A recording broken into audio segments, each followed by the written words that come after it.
Arena for Georgia Swarm Lacrosse. Tonight, the National Lacrosse leading Georgia Swarm hosts the Rochester Knighthawks in the regular season finale. Good evening, everybody. I'm Mark Zinno, joined by Drew Petkoff. And tonight at the Hive, the Swarm will finish up the regular season having clinched the #1 overall seed, as you see in the standings there. Trying to just put the cherry on top of an amazing year, Drew. Yeah, absolutely. The playoffs are set. This game has no seeding implications, no playoff implications, but you never want to lose.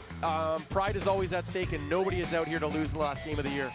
So the Swarm will host a playoff game here at the Infinite Energy Arena in Harris Cherokee Casino Field coming up on May 20th as we get a look at Lyle Thompson in his second year in the league. Now the NLL scoring leader, 113 points, leading the league with 71 assists, second in the league in goals. He has just matured into one of the most promising players in this league. Yes, absolutely. Lyle's always been super athletic, but it's just been, I think, a confidence issue with his poise and kind of shooting and just his hands around the net, where he's always had it. It's just a matter of gaining that confidence, and I think he's really come into his own. Our ceremonial face-off with number 24, Jordan McIntosh of the Swarm, and number 79, Sid Smith of the Rochester Knighthawks, as the Swarm continue to just have an amazing season here as we get some fans and season ticket holders part of the festivities as we get underway. But unfortunately for the fans, they won't be seeing some of the more prominent names in the Swarm lineup tonight because guys are getting some rest, as Ed Como, as we see right there, has decided to give Miles Thompson, Randy Stotts, and Johnny Powless all the night off. Yeah, and you see this when a team has made the playoffs, when there's no more, and even sometimes when there are playoff implications, or seeding implications rather, but sometimes you see it. I remember a few years ago, the New England Patriots decided not to rest players when they were going for their perfect season, and something that may have cost them the season. So you see a lot of people, rest their good players. Well, it's interesting because the dilemma now for Ed Como, as we get a look at the Nighthawks goaltender right there, Agnes Goodleaf, who comes into tonight with an 0-2 record, has only played 120 minutes so far this year. So Matt Vince usually handling most of the goaltending duties for the Nighthawks. And then, of course, there's Brody McDonald. Also hadn't had much chance to play this year because of the outstanding season of Mike Poulin.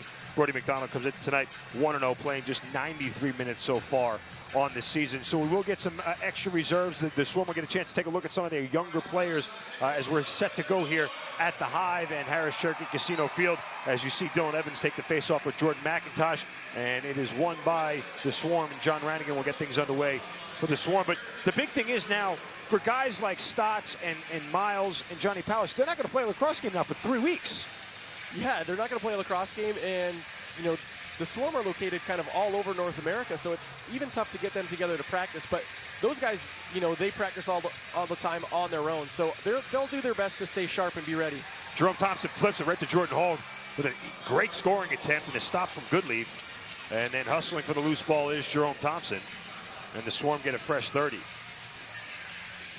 And I wonder how much we're going to see with different lineups out there.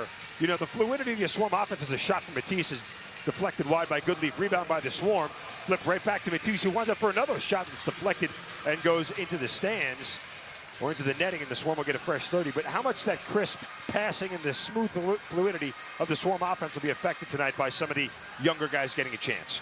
I don't expect the offense to be affected basically at all, because the only player I think that's different from basically last game would be Jerome. And he's played the first half of the season. He's done a great job with the Swarm so far. So I expect them to still kind of have that chemistry that they've had all year. I think it's only a couple different players on defense. And again, it's players that are steady defensive players. So I think that, realistically, the Swarm should be ready to go, although.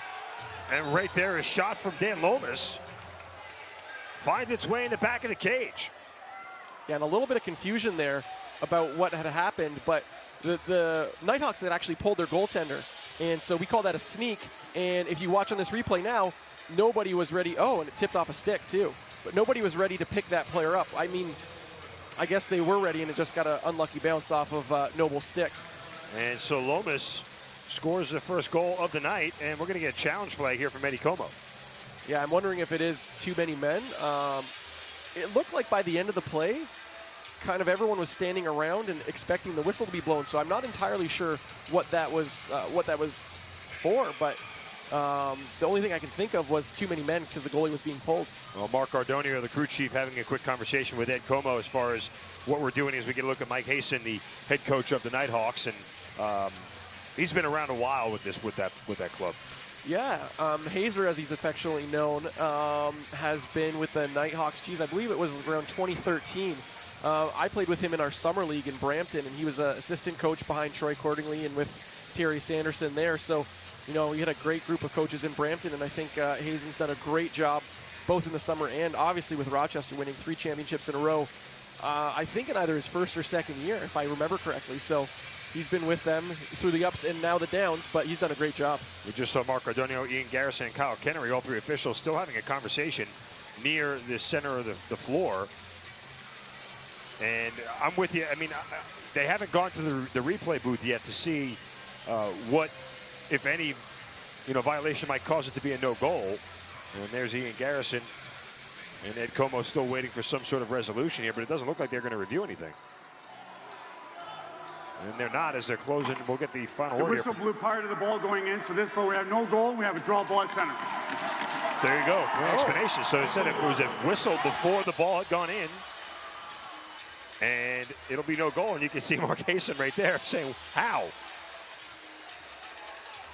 Yeah, I couldn't hear the whistle. Now Hazen wants to throw his challenge flag, and he does. Oh, man. I didn't hear the whistle in terms of the timing when the ball went in the net, but I do know that when the ball went in the net, everyone was standing and kind of looking at the refs to see what the call was going to be. So I know there was some confusion. Now, I don't know why the whistle went. I'd be interested in either seeing the replay again or hearing, you know, why the whistle went, because I have no clue what the stoppage would have been for. I mean, an inadvertent whistle.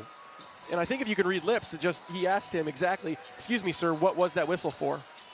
And that's what they're trying to figure out, what was the whistle for. And it might have been inadvertent, but an inadvertent whistle rules the play dead. Now, Mark Cardonio is going to go and review it. I'm not sure why Ed Como couldn't get the review, but Mike Hazen does. But we'll see what they're going to take a look at here. Yeah, an interesting turn of events. So the Swarm come in tonight 13-4, and they also, interesting to note, that as we get a replay here, as you see Dan Dawson in the corner, and you'll see Dan Lomas cutting in. And I think we're trying to look at if we can listen here. You can see the whistle was up right there. The referee right next to the cage was blowing it, and his arm was in the air. Yeah, that whistle was blown before the ball was in the back of the cage. Yeah, it's blown right as he's releasing the ball, it looks like. Again, not sure why, but you definitely, great job on the replay that we can hear that whistle. Yeah. Oh, one more time. Yeah, you hear him blow it, but I still don't know why. There it is. Right. I mean, his hand is up in the air, which would indicate he's got some sort of either penalty delay. Or yeah. I mean, that's the only reason his hand would be in the air. Yeah. So hopefully we come and we get a little bit of a more detailed explanation. But my thought is that too many men, either penalty or inadvertent call, is probably even more likely. I mean, I don't know if the overhead angle that with audio would tell us where the ball is in midair. It doesn't look conclusive at this point in time that the ball would definitively be in the back of the net prior to the whistle. No, to me it seems like it's, you know, just out of his stick, just being released from his stick. So, again, it's kind of a bit of a gray area. I don't know why the whistle was called. I don't know what the rule is on the whistle being called at a certain point in time if it's like an inadvertent whistle. But and here we get the overhead. I don't know if the audio is there. Yeah, it's a deflection right off the a Swarm player's stick that put it in the back of the net. And we'll hear from Mark Cardonio with the final word. After review the call on the floor stands, we have no goal as the whistle sounded prior to the ball going in the net. So an early break for the Swarm, and wow, if you can read lips, you probably didn't want to repeat that. Yeah, excuse me, sir, I disagree with that call. Yeah, something to that effect. And I think what they're upset about in the coaching staff for the Knighthawks is obviously, again, what was the whistle for? And that really is the issue. So minute 24 into the game, a little bit of controversy, but still we have no goal. And we're back to being tied at 0. And as I was just going to mention, Drew, that the first goal scored by the Swarm tonight will make them the highest scoring team in NLL history with 259 goals this year. Yeah, I've been having a lot of conversations lately with people. And basically, one of the things I tell them about the team this year is that this is probably the most dynamic offense I've ever seen, and that's playing 7 or 8 years in the league with definite NLL Hall of Famers, Colin Doyle, Blaine Manning, Sean Williams. This offense is just unbelievable, and it can almost produce at will. So leading the league in goals per game with over 15 per game, and that's 2 goals better than the next closest team in Saskatchewan. Rochester friendly, 2 minutes, slash. So not a good start for the Knighthawks as Sid Smith heads to the box. And the Swarm will take their number 2 power play and start on special teams. They lead the league in power play goals this year with 53. Yeah, and you have so many, again, it's so dynamic. You have so many offensive threats that you can't key in on one person.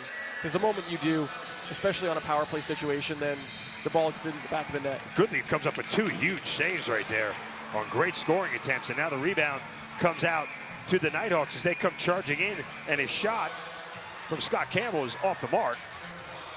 And it rolls all the way towards the offensive zone of the Swarm, and Shane Jackson will get things started for Georgia. So sitting on 258 goals are the Swarm.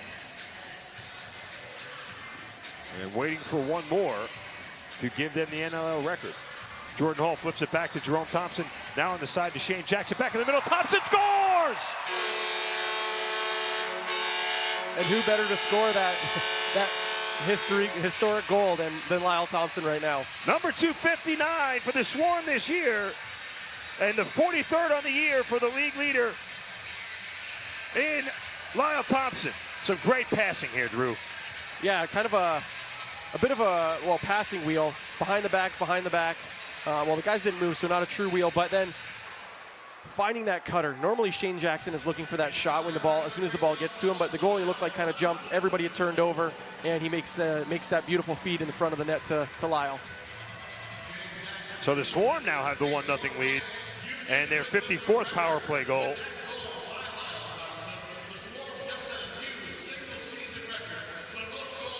As you can hear the public address announcer saying we just talked about that this offense. And it's interesting, Drew, because all year long we've talked about how dynamic the offense is, but it almost underscores how solid and consistent the defense has been. Yeah, the defense has been a lot better this year, anchored by Mike Poulin in net. I'm willing to bet the goals against are down significantly this year than they were last year, but the defense has done a great job.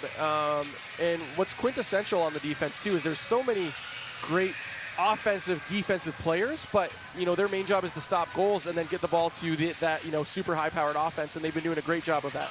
Quinn Palace's shot is wide and then picked up by Ethan O'Connor. We're going to get a penalty or a timeout. 21, 2 minutes, slash. That's what I thought. We were getting a penalty on Liam Burns, the rookie, and he's going to head to the box. Otherwise, Ethan O'Connor had a very nice breakaway attempt set up, but Burns will head to the box here as the Swarm will take the #1 penalty kill in the league, giving up just 46% of their penalty killing chances for goals.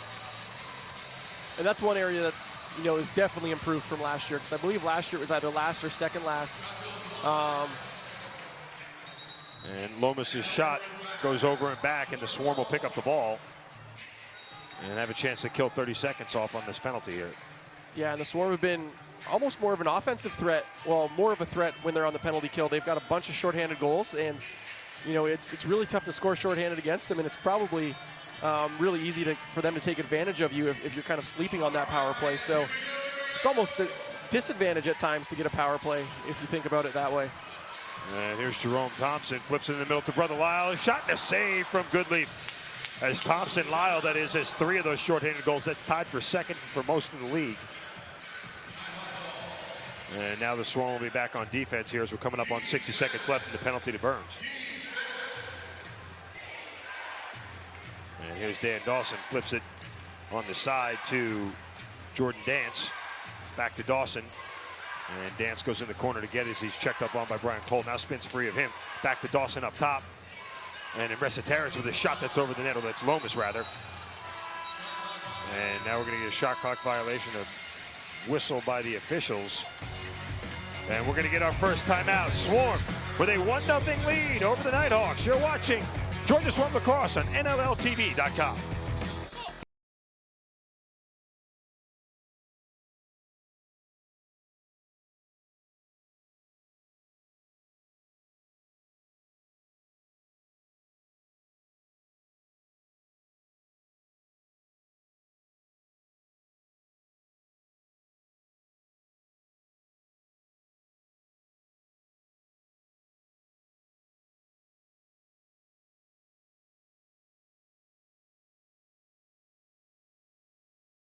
Is brought to you in part by Sports Interaction, Canada's home for worldwide sports betting.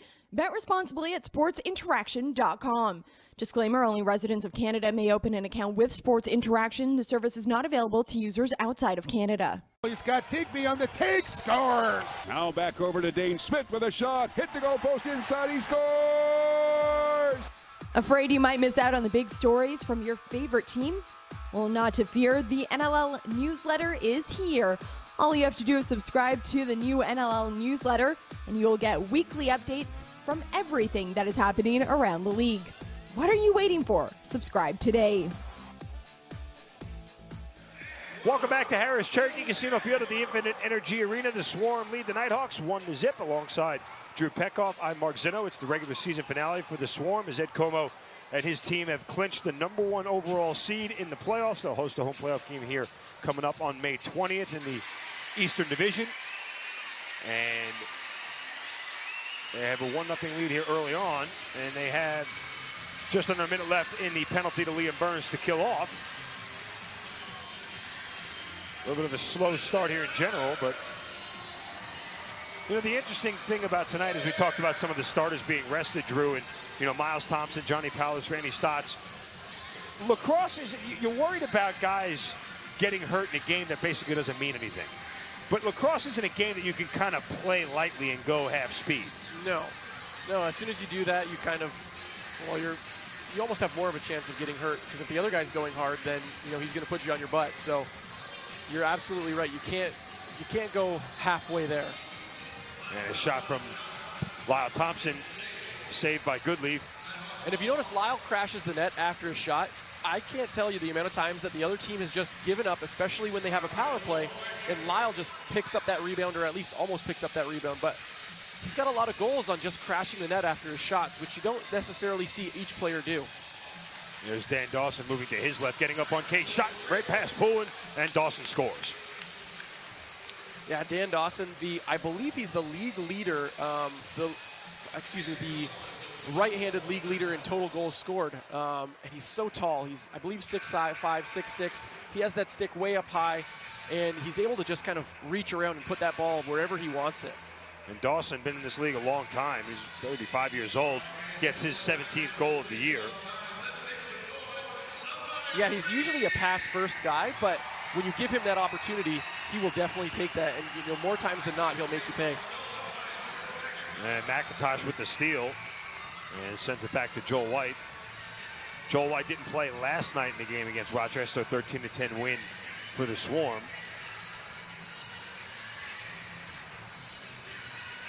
And in the corner is Jerome Thompson, 8 on the shot clock as he moved towards the net. Low shot that is deflected wide, but never got on Cage. And it's picked up by the Knighthawks. And here comes Brad Gillies right into the offensive zone. And then flips it back to Paul Dawson.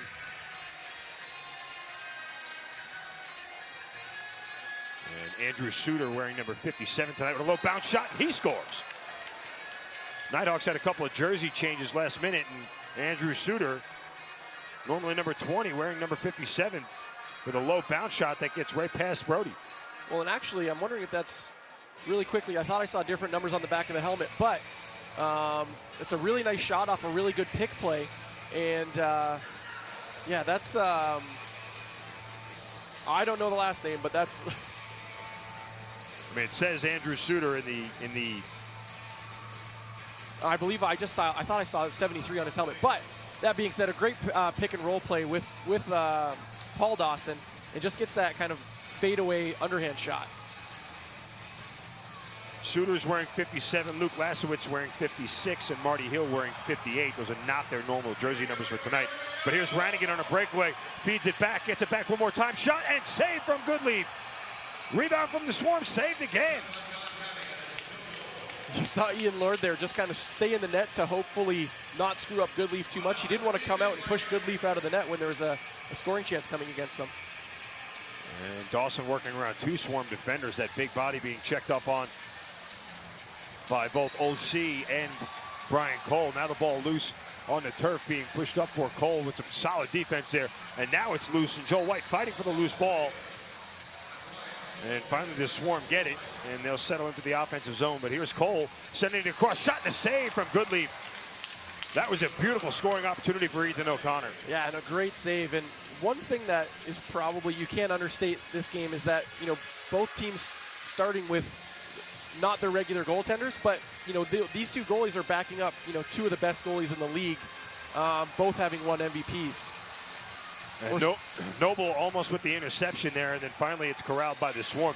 I think Noble tried to get out to him, you know, in front of the ball real quick and try to set a breakaway opportunity, but nonetheless the Swarm end up with the possession as we're under 7 minutes here in the first quarter. So Kyle Matisse sends it in the corner to Liam Burns.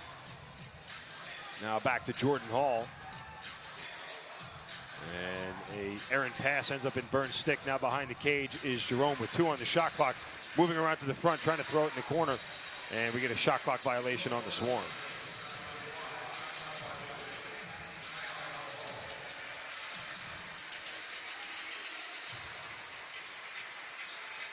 And here is Resiteritz, the leading scorer for Rochester. And that's a nice move by Lomas, but loses the ball. And getting checked up on by Marty Hill in the corner. Ball sent back, picked up by Quinn Powis. Well, they gave him a fresh reset. I'm not sure that Swarm had possession there, but they get the reset nonetheless. And here's Dawson trying to get inside, spins away from Ranigan. And now it's Lomas on the other side. And Lomas with a shot that doesn't make it on cage, ball bouncing around. And Lomas fighting for it to get it back. Now Krepensek picks it up and sprints right towards the offensive zone. And he circles back and waits for his teammates. One thing to note about today's game is that both teams played last night in Rochester. And both teams were up probably at 2 or 3 in the morning to get here today to Georgia. So might be a little bit tired. Definitely a tough road trip when you have to kind of play and then get up at, oh wow. What a goal by Lyle Thompson, wow. Yeah, Lyle doing his best Miles impression there. That's why I slipped, because Miles is always the one throwing it behind his head. And Lyle gets a great feed right in the middle from Matisse, and then stops, draws 2 defenders, and throws it over behind his head, right in the back of the net, and he gets a little check afterwards. With the pump fake, and then whoop. Wow. Yeah, what a great play. So Lyle gonna make sure he holds on to that scoring title here, as he has 2 goals early on and things are tied up. And Evans wins that face-off for Rochester. Oh, what a great check right there by Ranigan. Sending Graham Hossack right to the turf. And Cole now setting things up before he flips it over to Jackson, now sending it in the corner to Jordan Hall. Hall comes out, left all alone, shot, and a save from Goodleaf. Yeah, great slip pick from Shane Jackson. Draws both defenders as they both don't want to get beat inside, and just leaves Jordan Hall with that wide open lane. We got 4:31 left in the first quarter. A game knotted up at 2. You're watching Georgia Swarm Lacrosse on NLLTV.com.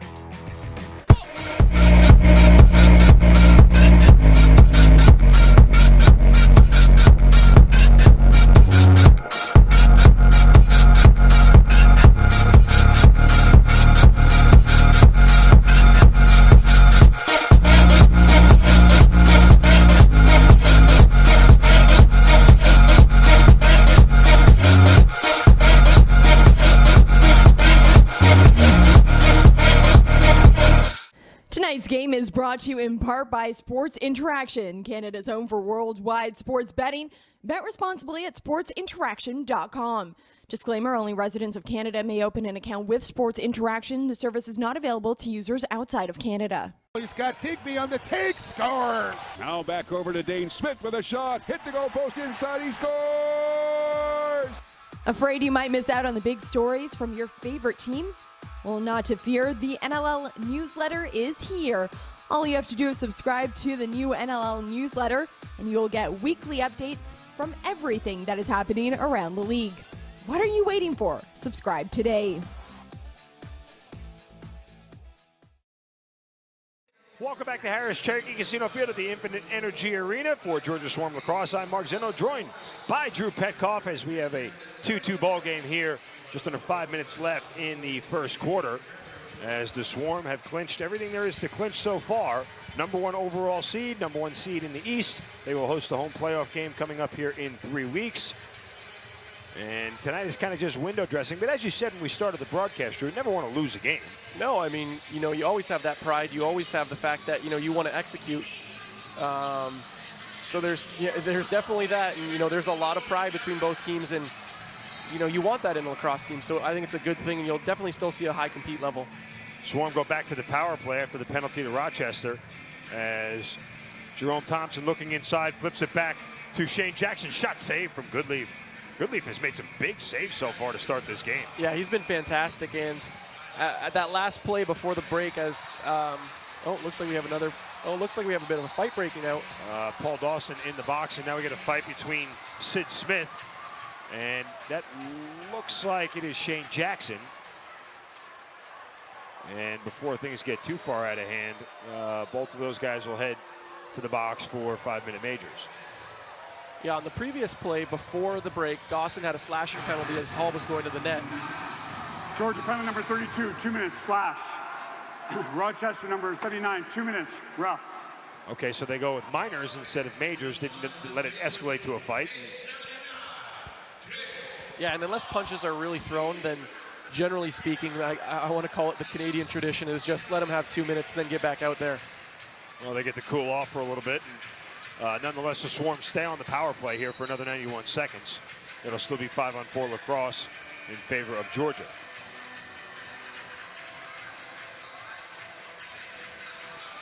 As Dan Lomas just sits near the middle of the field and gives it over to Dan Dawson. Now swings in the corner to Resetarits as the Knighthawks circle way deep in the offensive zone. And Resetarits, wow, couldn't really be connected on that one.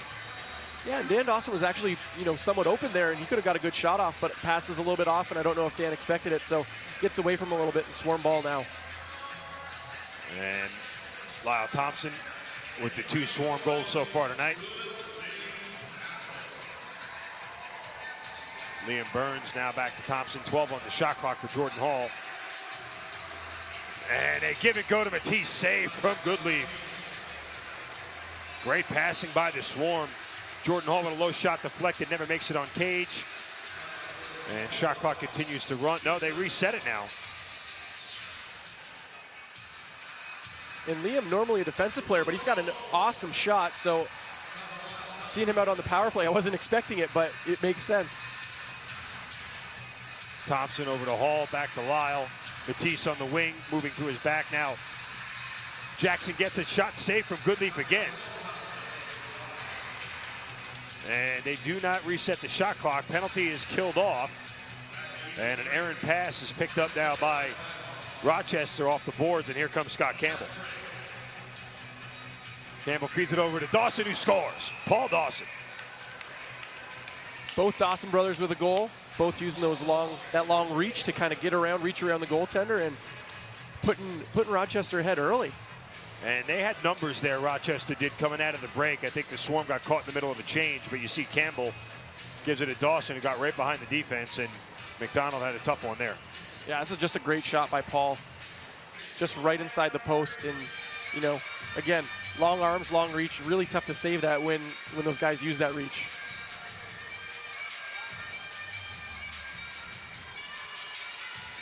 I think that's only the fourth shot by Rochester, and they've scored 3 goals so far. They have not had a lot of scoring opportunities. No, they haven't. They've had good scoring opportunities when they have had them, but you're right. For the most part, the defense has kind of shut them down.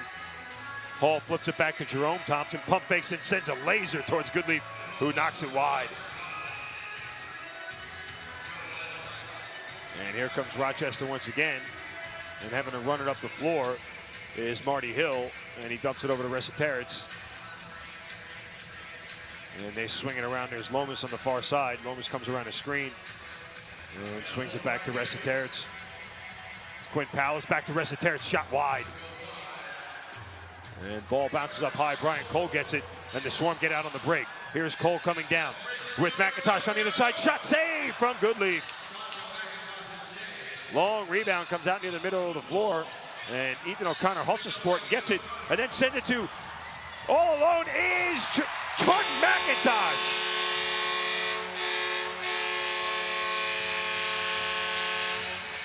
And Jordan McIntosh with a great move. Almost looked like he didn't realize he didn't believe he had so much time, but makes a great move and then bounces it 5-hole when Goodleaf tries to stop that original fake. And you see OC right here pick up that loose ball, and McIntosh is standing all alone. And more often than not, most guys in this league are going to beat every goaltender. Doesn't matter how good you are in that spot. Yeah, that's so tough to stop, obviously, because if you don't respect him shooting on that far side, then he's going to put the ball there. And if you do respect it, then he's going to put the ball somewhere else. McIntosh's 12th goal of the year ties things up at 3 as we're under a minute left in the first quarter.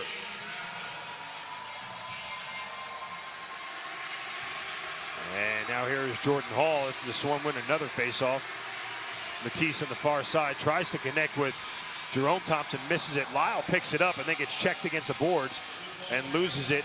And here comes Luke Magnum.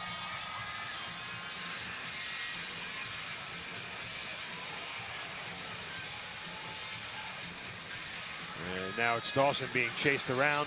Winds up for a shot that's hitting off Chad Tutton and rolls all the way back to Agnes Goodleaf for an over and back. Oh no, since it went off Tutton, they won't call it that. And in the middle of Resetaritz, and he scores. Wow. And I think Joel White lost his man there. Yeah, I think Dan Dawson, he just kind of got caught a little bit watching Dan Dawson, and then Dan Dawson made a really nice pass. Resetaritz, a leading scorer for the Knighthawks with 64 points coming into tonight. He runs past McDonald and then goes back on the opposite side. Yeah, great catch, first of all, and then obviously a great shot.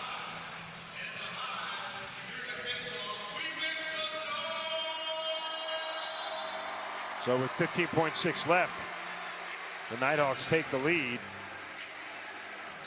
And we'll see how they handle the last couple of seconds here. As Palos flips it back to Resetaritz, who winds up for a shot that is saved from McDonald. And another save right as the horn expires on the first quarter. And so the Resetaritz goal, the difference maker after the first 15 minutes, as we get a timeout. We'll come back with the second quarter. The Swarm trailing 4-3. You're watching Georgia Swarm Lacrosse on NLLTV.com.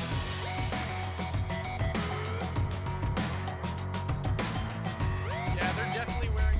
Pro lacrosse teams are now fielded in Philadelphia, Boston, New York, Maryland, Montreal, and Quebec. Yesterday, there was friendly competition and not so friendly competition. We knew our true colors weren't just worn on our backs, they were painted on our faces and hoisted as high in the air as we could possibly carry them. Whatever it took to claim our turf. Yesterday, we left it all out there. Blood, sweat, tears, you name it, we left it. We kept ourselves focused and we kept each other in check. And the only thing we took were epic shots. Yesterday we saw more twists and turns in 8 seconds than most people saw in an entire season. We lost the ball, lost our minds, we lost countless times in every game. If you could see the ball, that was a slow day. Yesterday physics didn't apply to us. Gravity wasn't welcome in our box. Armed with just a stick and a ball, we took flight. Yesterday, we were the best we could be.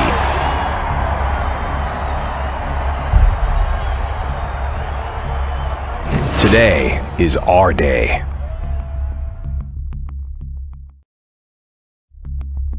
pro lacrosse teams are now fielded in Philadelphia, Boston, New York, Maryland, Montreal, and Quebec. Yesterday, there was friendly competition and not so friendly competition. We knew our true colors weren't just worn on our backs, they were painted on our faces and hoisted as high in the air as we could possibly carry them. Whatever it took to claim our turf. Yesterday, we left it all out there. Blood, sweat, tears. You name it, we left it. We kept ourselves focused and we kept each other in check. And the only thing we took were epic shots. Yesterday, we saw more twists and turns in 8 seconds than most people saw in an entire season. We lost the ball, lost our minds. We lost count countless times in every game. If you could see the ball, that was a slow day. Yesterday, physics didn't apply to us. Gravity wasn't welcome in our box. Armed with just a stick. Started the second quarter here at Harris Cherokee Casino Field in the Infinite Energy Arena alongside Drew Petkoff. I'm Mark Zinno. Swarm trail 4-3. In this regular season finale, two teams played last night. Swarm get a win in Rochester. Back-to-back's always very, very tough. Yeah, especially when you leave at 3 in the morning or 2 in the morning, whenever it is to catch your flight to get back home. But, I mean, it takes its toll on your body, and, you know, when you don't get any sleep, when you don't get any time to rest and relax, then it's, you know, it's extra tough. So the guys will definitely be sore tomorrow. So face-off violation on Dylan Evans, or on McIntosh, rather. And the Knighthawks will start with the possession. Discovered an interesting stat. The Swarm have scored more goals in the second quarter than any other team in the league this year. 74 second quarter goals. So whatever the Swarm have done in the first quarter, they've usually, whether it's been good or bad, have been either able to, if they didn't play well in the first quarter, really separate themselves in the second quarter. If they've been playing well, you know, really take control of the game as we get an outlet pass to McIntosh, sends it back to Jackson. Now back, the two-man game couldn't be finished off by Shane Jackson. Yeah, and that second quarter is usually when you get a little bit more transition opportunities because of the far bench. So last year, actually, I know there were some games, and I've always said it, that I thought we struggled in the second quarter, but this year, you know, making note of that, the Swarm have just been awesome in the second quarter, and I can't remember what game it was, but I remember them, you know, outscoring opponents like 8-0 or 8-1 in the second quarter alone. Shot attempt by Lomas is deflected. Mitch Belisle blocks that shot, and then it's Marty Hill just dumping it in. And Drew, we did get some clarification. You and I were talking about it in the break. You are correct. The jersey switches for Rochester. Luke Laskowitz is wearing 57, and Andrew Suter is wearing 56. So I just got confirmation from the teams, and you are correct. So we apologize about the confusion. Yeah, I saw the numbers on the helmet, and it just didn't add up. Well, math is hard. Yeah. Here's Shane Jackson. With 6 on the shot clock. Pass attempt for Matisse rolls all the way in. And Brody's going to let this thing roll all the way back so the Swarm defense can get set. And here's Hosek flipping it on the far side to Campbell. As we see 57 right there, Luke Laskowitz. And you see Jordan Dance having to chase that one down. And John Ranigan with a check that knocks it loose. And Ranigan with another check, and now you're going to get a cross check. Ranigan's going to head to the box. Yeah, just a little bit too aggressive. He knocked the ball loose originally with a great check. Then he kind of hits him a little bit hard from behind and knocks him down. And Dan Dawson having a quick conversation with Ranigan. I don't know if that was a friendly conversation or not, but Georgia penalty, 2 minutes, illegal cross check. Georgia penalty number 31, 2 minutes, check from behind. So they're giving him double minors here. Yeah, and you'll watch it. You'll see him cross-check. There's the good strip, and then right here's the first one. Yep. Oh no, that was the second one. So as soon as that strip happens, he kind of hits him in the back, and then that was the second penalty. So Ranigan, you know, look, his physical style of play is a bonus. Yeah. You have to learn to live with some of that sometimes for the benefit you get from the way he plays. Yeah, absolutely. And even the coaches will tell you, you know, if you get a penalty from working hard, then more often than not, the coach is going to live with that penalty because it's a penalty that's a result of, you know, a good hard-working process. And McDonald with a save that goes up into the netting.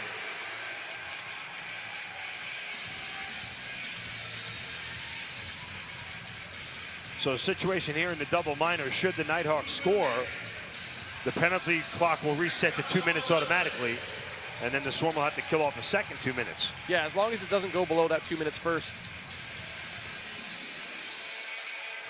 But a great opportunity for Rochester to really kind of take a stranglehold, if you will, of this lead.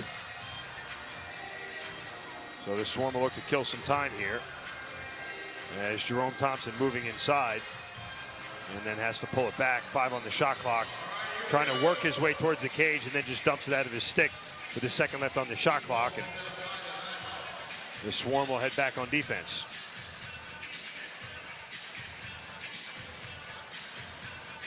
So 1 minute gone in the first minor to Rannigan. And Dawson and Lomas going back and forth. Lomas tries to feed it underneath, and it's intercepted by OC. And Ethan O'Connor with an outlet pass here to McIntosh. McIntosh has to chase it down all by himself in the zone. He'll run right behind the cage and then flip it over to Thompson to a cutting Joel White. I thought Joel was going to shoot that there. Yeah, I think if the defender was maybe a little bit farther, but, you know, Joel, good head on his shoulders, decides to pull it out and kill more of the penalty. And we get a whistle now, stopping play. Georgia bench minor, 2 minutes, illegal substitution. And now this creates a precarious situation for the Swarm as the change on offense will send Leo Storos to the box, who is the in-home player, to serve the bench minor for the illegal substitution. And it'll be 5-on-3 lacrosse for the next 2 minutes plus. Yeah, and look for them to get a quick shot here to try and just eliminate the first part of that double minor penalty. And Lomas at the top of the zone tries to feed it in the middle. Great deflection there. And it's chased up by Jordan McIntosh. And McIntosh did not protect the ball there. That's a tough one. McIntosh didn't see Jordan Dance coming from behind him. And now he's got to do some extra work. I think he kind of got lazy there a little bit. Yeah, I'm not sure what was going through his head, but I feel like he didn't realize that he had 2 guys right on him, just kind of ready to go after him. Or he might have been a little bit tired from the shift before. And now we're going to get another stoppage as Ian Garrison wants to reset something. He's 22, saying 2-2. He keeps putting up 2 fingers.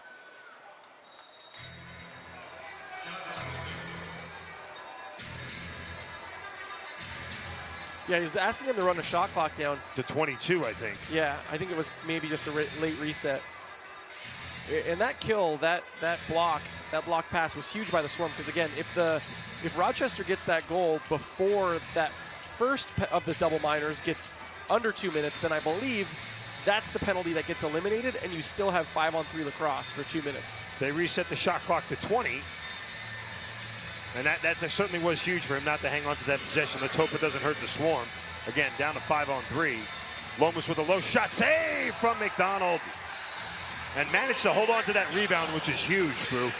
And then right there, it gets checked away again. And the Swarm have to fight for it. Connor Sellers looking for it and still can't corral it. Checked into the boards is Noble, and the Swarm are going to be awarded the possession. So they have killed off 2 minutes. But taken away by Sid Smith there, right as you turned your head. I just wanted to look at the penalty clock. And here's Scott Campbell. Lomas, there's Dan Dawson. Dawson gets it back, 12 left to shoot, flips it behind to Resiteritz, and a save from McDonald. Brody coming up huge there, because, you know, kind of a bit of a lazy pass goes right in the stick of Sid Smith, and Rochester gets another possession. And a low shot there from Marty Hill, saved from McDonald again. Wow, has Brody McDonald been huge during this penalty. Lomas sends it over to Hill. That shot deflected wide. Lomas gets it back. And Storos comes out of the box. It's back to 5-on-4. Yeah, and 15 left in the other penalty.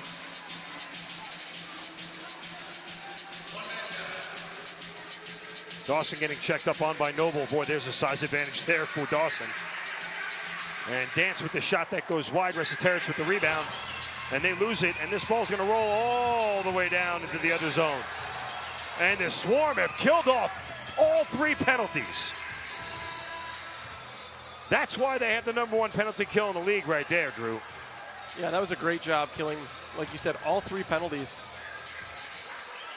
We'll take a timeout, an emotional lift for the Swarm as they try to tie this thing up. You're watching Georgia Swarm Lacrosse on NLLTV.com.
Swarm had killed off 3 consecutive penalties, 2 bench minors to Ranigan, and an illegal substitution penalty.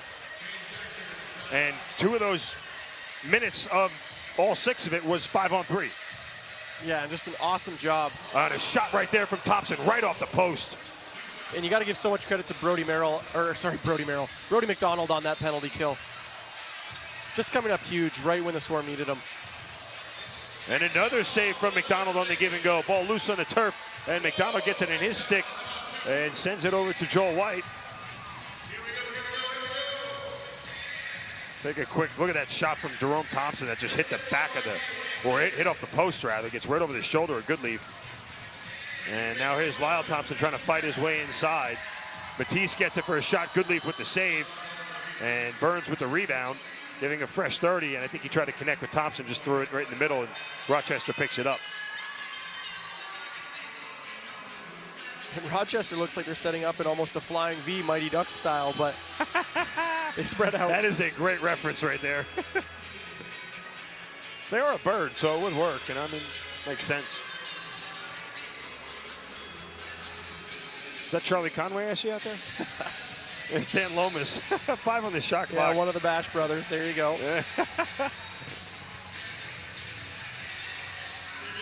And an outlet pass that was attempted for Jordan Hall. He has to turn around and get it off the boards. Gets it back to Matisse. Shot that is wide. And the long rebound comes out to Jordan Hall. He's trying to pick it up now, being fought for as he's pushed up by Graham Hossack. And Hossack eventually picks it up for the Knighthawks.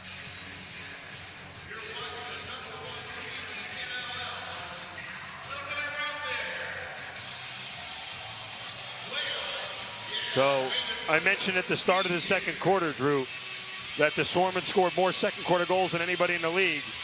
And they have been held scoreless so far for almost 9 minutes. Yeah, you jinxed him, it seems like. I have that ability. Luke Laskowitz with a low shot that goes in. Laskowitz kind of threw it on Cage as the shot clock was expiring.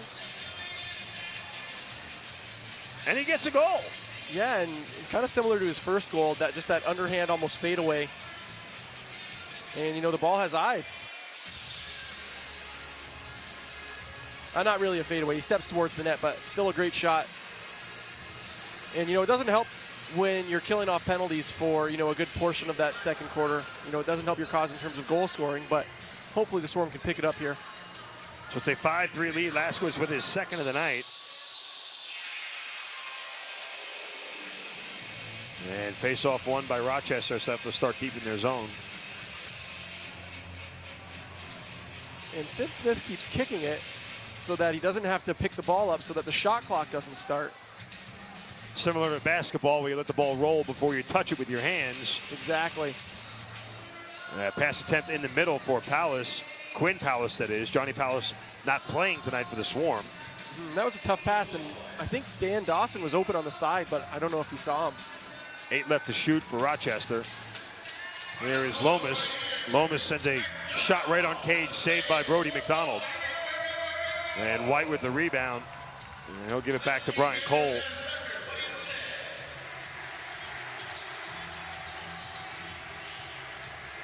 Burns over to Jerome Thompson in the corner to Shane Jackson. Jackson moving up towards the middle, now having to work around Paul Dawson. And here's Krepensek with a shot save from Goodleaf. Nice scoring opportunity there for Alex Krepensek. And we're going to get a whistle. Krepensek got a beautiful feed. I think it was from Shane Jackson. Just let one fly. Looks like we're going to get a penalty on Rochester. Rochester number 79, minor slash. So Sid Smith will go back to the penalty box again. Yeah, his second slashing penalty, he tends to take slashing penalties, but he's great at getting the ball out of people's sticks. So he really plays on that kind of razor's edge of a bit too much. And, when you do that, kind of like we talked before about aggression, that you will get those calls against you from time to time. So the Swarm already with a power play goal tonight. See if they can add a second one, cut into this Rochester lead. As they work it around, Lyle sends it back to Jordan Hall. Pump fakes, flips it back to Jerome for a shot that is saved by Good. I mean, Goodleaf has had some just point-blank saves at close range tonight. Yeah, and, really, the early contenders for player of the game are both goaltenders. As Lyle Thompson tries to pump fake, and Goodleaf comes up again with the save. Yeah, both goalies doing an outstanding job so far. I mean, Goodleaf has been fantastic. I mean, he has literally had guys standing 2 to 3 feet outside the crease and just letting it fly, and he's come up with the save almost every time.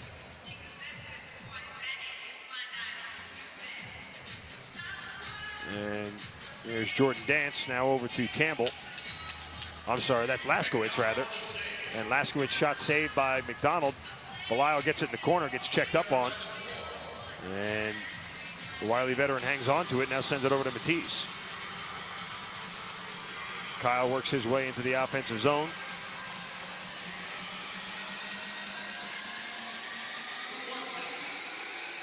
And here's Lyle Thompson back to Jerome for a shot that hit the post. That's the second time Jerome has hit the post tonight. And an absolutely laser of a shot, too. I was just thinking that between Miles and Lyle, Jerome obviously the lesser of the known of the brothers as far as accomplishments are concerned.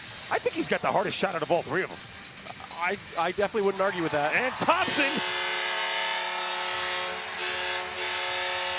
Although Lyle might. Lyle just puts him in the back of the cage more, as he did right there for his third of the night. Give his brother the assist. Yeah, and a good feed, and it's so hard to stop Lyle up top, because if you don't respect his shot, then he's going to do that, and he's going to score a goal. I mean, just look at that replay again. Goodleaf is 6'3". I mean, he didn't have a win. How does he even get that past him? Well, you always say that your stick has eyes. And so I think you actually just saw Lyle kind of explaining to the teammates, Goodleaf went out like that, and I just put it over his shoulder. Yeah, sure. That's what I was thinking in something the size of a water bottle. Yeah, but you always say your stick has eyes, so you really got to look for that shot. Those eyes find the back of the net more often than not. It's a 5-4 game. You're watching Georgia Swarm Lacrosse on NLLTV.com.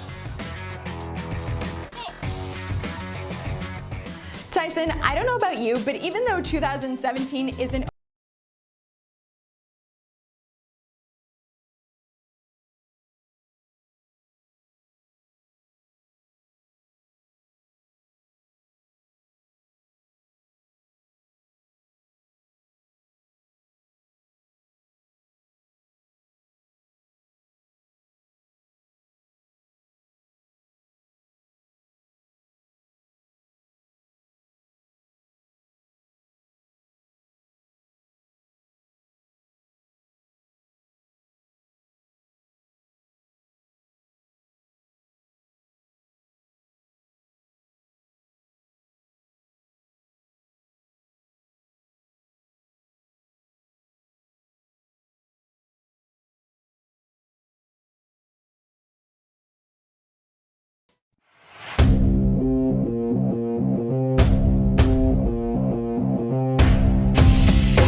If you're a player looking for a lightweight head that delivers power and control, string up the Under Armour Command Low. Arena, good crowd on hand tonight for the regular season finale in the Georgia Swarm second season here, as they have clinched the #1 seed in the Eastern Division, #1 overall seed in the NLL playoffs, and all roads will run through Georgia if you want an NLL title. Right now they trail 5-4. And Rochester will start in the offensive zone. There's Recitaris feeding in the middle. Dawson save from Brody McDonald. Rebound by Quinn Powis and a fresh 30 for Rochester. And that pass in the middle was intended for Marty Hill. And the Swarm now move into the offensive zone.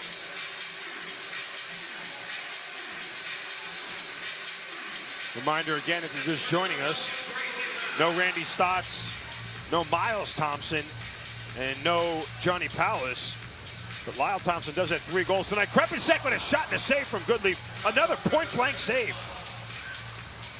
It has been at close range all night for Agnes Goodleaf, and he has come up with all of them. Save from McDonald on a shot from Lomas.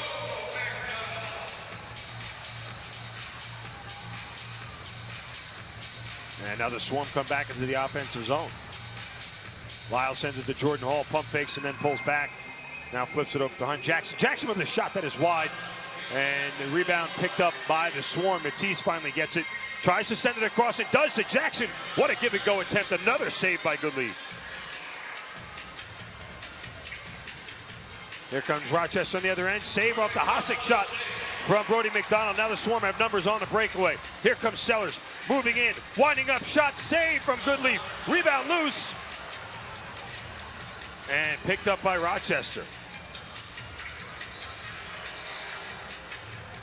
I mean, Agnes Goodleaf has just been outstanding tonight so far.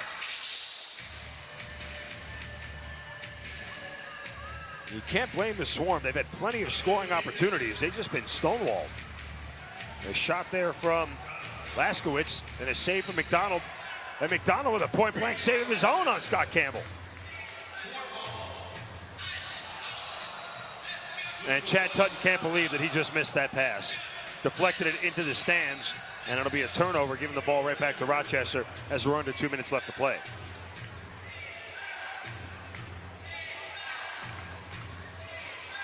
And another long shot gets past McDonald. This one from Dan Dawson. That's the second goal tonight that McDonald has given up, just kind of where the ball has been thrown on Cage. You can see Dawson just right inside the offensive zone. And it's that low bounce shot that has McDonald all crossed up. A 6-4 lead now for Rochester as McDonald has given up 6 goals on just 13 shots. Swarm win that face-off, and Krepensek runs right in the offensive zone, looking over his shoulder for some help. As we have 80 seconds left to play in the first half. Liam Burns working his way towards the boards, now gives it over to Matisse. And we are going to get a whistle stopping play here. Georgia bench minor, 2 minutes, illegal substitution. And the illegal substitution once again will send Georgia to the penalty box as Leo Storos will serve the penalty. The Swarm have only trailed 5 times this year at halftime. They are 2-3 in those games. So, as we're under a minute left, that shot is deflected and tried to get an outlet pass to Chad Tutton and could not connect. And the Knighthawks will come right back on the offense with the power play as Lomas can't get that ball. And it's fought for, and then Lomas gets it back and sends it over to Powis as there is 15 on the shot clock. And Dawson near the top of the offensive zone flips it back Now Lomas tries to throw it in the corner, and Quinn Powers finally picks it up with 3 on the shot clock, works his way in, and throws it right on McDonald, who makes a save. As there's 17 seconds left, and we'll see if the Swarm try to make an offensive assault here or just hold on to it and let the first half run out, trailing by 2. And that looks like what George McIntosh is going to do. Although he does give it back to Lyle Thompson. And 2 seconds left. Thompson trying to split some defenders and throws it on net. And as he gets checked, it goes over the net. He gets checked hard into the turf by Andrew Suter.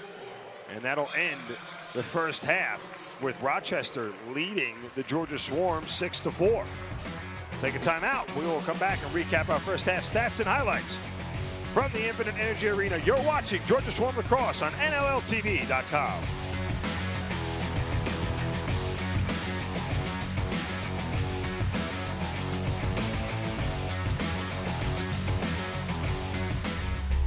Pro lacrosse teams are now fielded in Philadelphia, Boston, New York, Maryland, Montreal, and Quebec. Yesterday, there was friendly competition and not so friendly competition. We knew our true colors weren't just worn on our backs, they were painted on our faces and hoisted as high in the air as we could possibly carry them. Whatever it took to claim our turf. Yesterday, we left it all out there. Blood, sweat, tears. You name it, we left it. We kept ourselves focused and we kept each other in check. And the only thing we took were epic shots. Yesterday, we saw more twists and turns in 8 seconds than most people saw in an entire season. We lost the ball, lost our minds. We lost countless times in every game. If you could see the ball, that was a slow day. Yesterday, physics didn't apply to us. Gravity wasn't welcome in our box. Armed with just a stick and a ball, we took flight. Yesterday, we were the best we could be.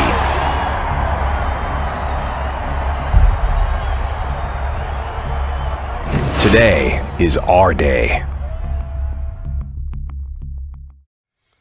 Welcome, lacrosse fans. Tyson Geik of NLL Productions here with you right now, and I'm joined by Shay Hewen, CEO and founder of the U-Hawk Camera. We have some exciting news for you today. The NLL has officially partnered with the U-Hawk Camera, the new official action camera of the National Lacrosse League. Shay, an exciting moment, for both parties here. Yeah, it's an incredible day. It's a big step and a big moment in the history of sports, and for the National Lacrosse League to be the first league to step up and bring actual player point of view, video footage to fans at home in the actual real raw competition in the season. It's a monumental day, and we're very excited to be the official camera provider to be a part of that.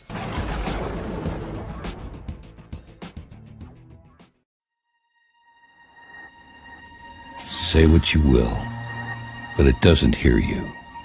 It's unaffected by your disdain and your malice. It doesn't care about competition or tradition. It's heartless and unapologetic. It has only one job. 2,536 knitted rows, 1,604 strokes, 513 transfers. All in one piece, duplicated identically every time. This is no job for man.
Tonight's game is brought to you in part by Sports Interaction, Canada's home for worldwide sports betting. Bet responsibly at sportsinteraction.com. Disclaimer, only residents of Canada may open an account with Sports Interaction. The service is not available to users outside of Canada.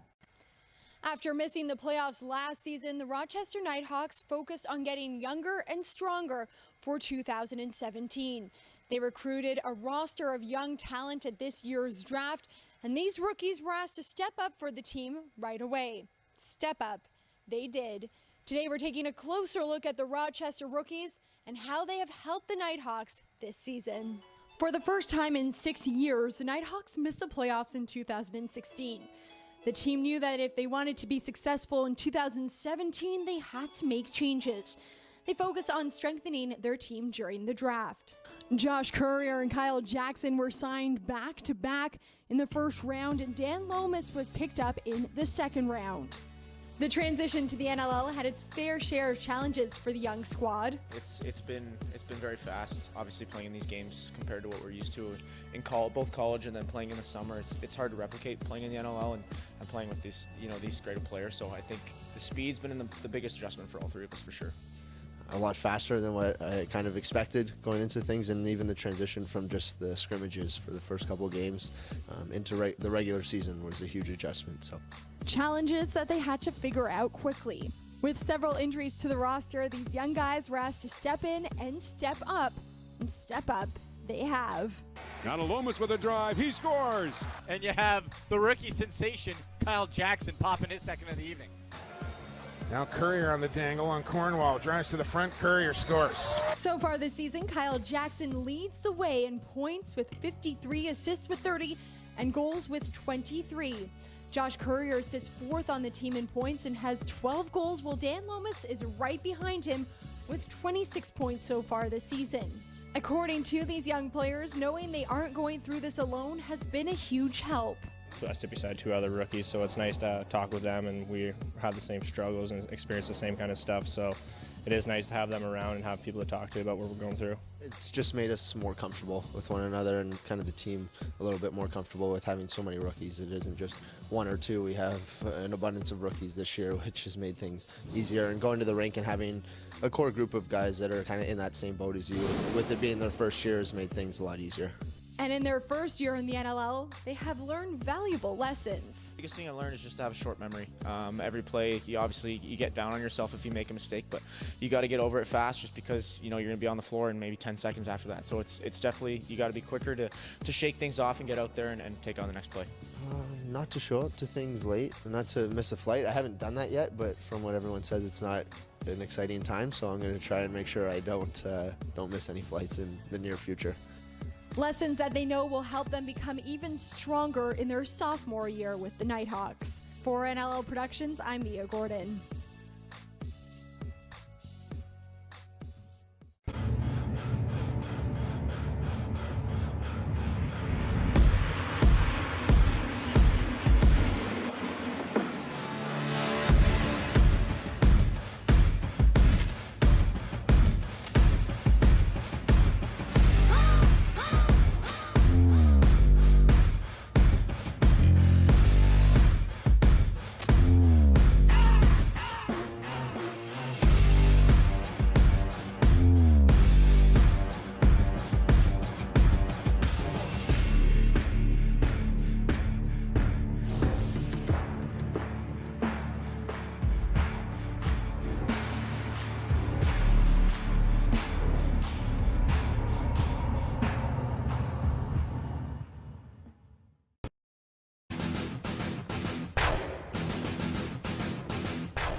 Yeah, time now for Box Bosses, and I've got three usual suspects. Yes, three players that you could almost predict would be having big weeks for their team.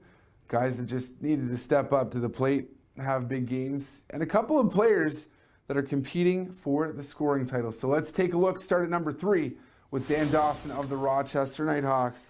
4 goals, 2 assists. The veteran was big for the Knighthawks in a game that kept the season alive for this team. 2 games left for Rochester, and what a story it would be if players like Dawson chipped in to get them into the postseason. At number 2, Mark Matthews of the Saskatchewan Rush. 4 goals, 3 assists for Matthews. He's now second in league scoring. He's got 1 game to go, and he can make one final push for the scoring title, but unfortunately for him, the number 1 box boss has a pair of games next week, and that is number 1, Lyle Thompson. 2 goals, 8 assists. Another double-digit point night for Lyle Thompson, who is having an amazing sophomore season and now leads the league in scoring with 108 points.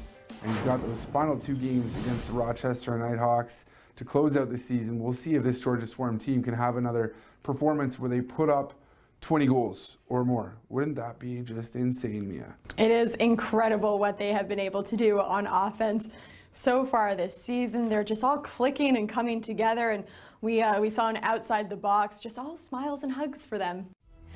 Tyson, I don't know about you, but even though 2017 isn't over, I'm already excited for the 2018 NLL season. And I think that's because the 2017 season has been so exciting. There's been so many games that have been decided by just one single goal. Lots of games going to overtime, some highlight reel plays on any given night. Games you just don't want to miss. It has been action-packed for sure, and fans, if you're like me and already counting down the days until 2018 NLL season, well, we have some news for you. You can renew and subscribe to NLLTV.com today for the 2018 season, and if you do it now, you're going to get a discount on your subscription. Also, a chance to win a pair of tickets to the 2017 Champions Cup Final. Lots on the line. Also, you can win a meet and greet with your favorite player or the commissioner himself. There are so many incredible prizes if you renew today, so don't miss out on this opportunity.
If there was a skip this ad button, you'd probably click it.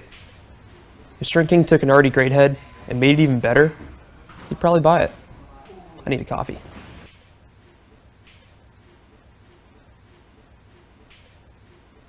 Hello everyone, and welcome to this week's episode of the NLL Social Circle, where we take a look at some of the big stories happening around the league on social media this week.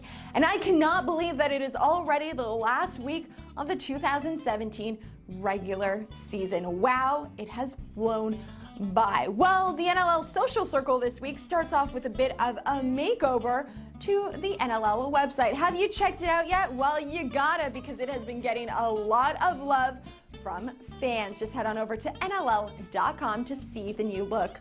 And speaking of love from fans, plenty of teams are giving love to their fans this week in Fan Appreciation Night. The Colorado Mammoth are giving away a $4,000 international vacation while also supporting a great cause. Make sure to head on over to their social media page to find out more. The Buffalo Bandits and the Georgia Swarm are also hosting Fan Appreciation Night this week and giving away plenty of prizes throughout the game. Well, now we are flying over to Calgary, where the Roughnecks will be hosting Superhero Night. I cannot wait to see what superheroes come out to the Roughnecks' last game of the 2017 season. Well, I don't know if this goal will make it onto this week's Versus, but I am loving this video from rock fan Jonathan showcasing the next generation of Saskatchewan Rush talent. And it seems the Georgia Swarm are getting support from a Golden Glove this week. That is right. Professional baseball player Jeff Francoeur took to social media to show his support for the Swarm on their amazing season. Swarm is hosting Game 2 of the Eastern Conference Finals on Saturday, May 20th at Harris Cherokee Casino Field, Infinite Energy Arena in Duluth. My family will be there too, and we need you there. That wraps up this week's episode of the NLL Social Circle. Fans, if you want to be featured here, well, make sure to tag us. We'll be continuing the Social Circle throughout the playoffs as well. For NLL Productions, I'm Mia Gordon.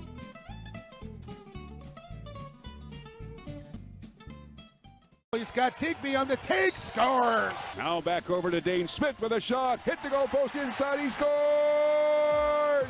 Afraid you might miss out on the big stories? Welcome back to Harris Cherokee Casino Field in the Infinite Energy Arena. Halftime here, wrapping up as the Rochester Knighthawks lead the Swarm 6-4.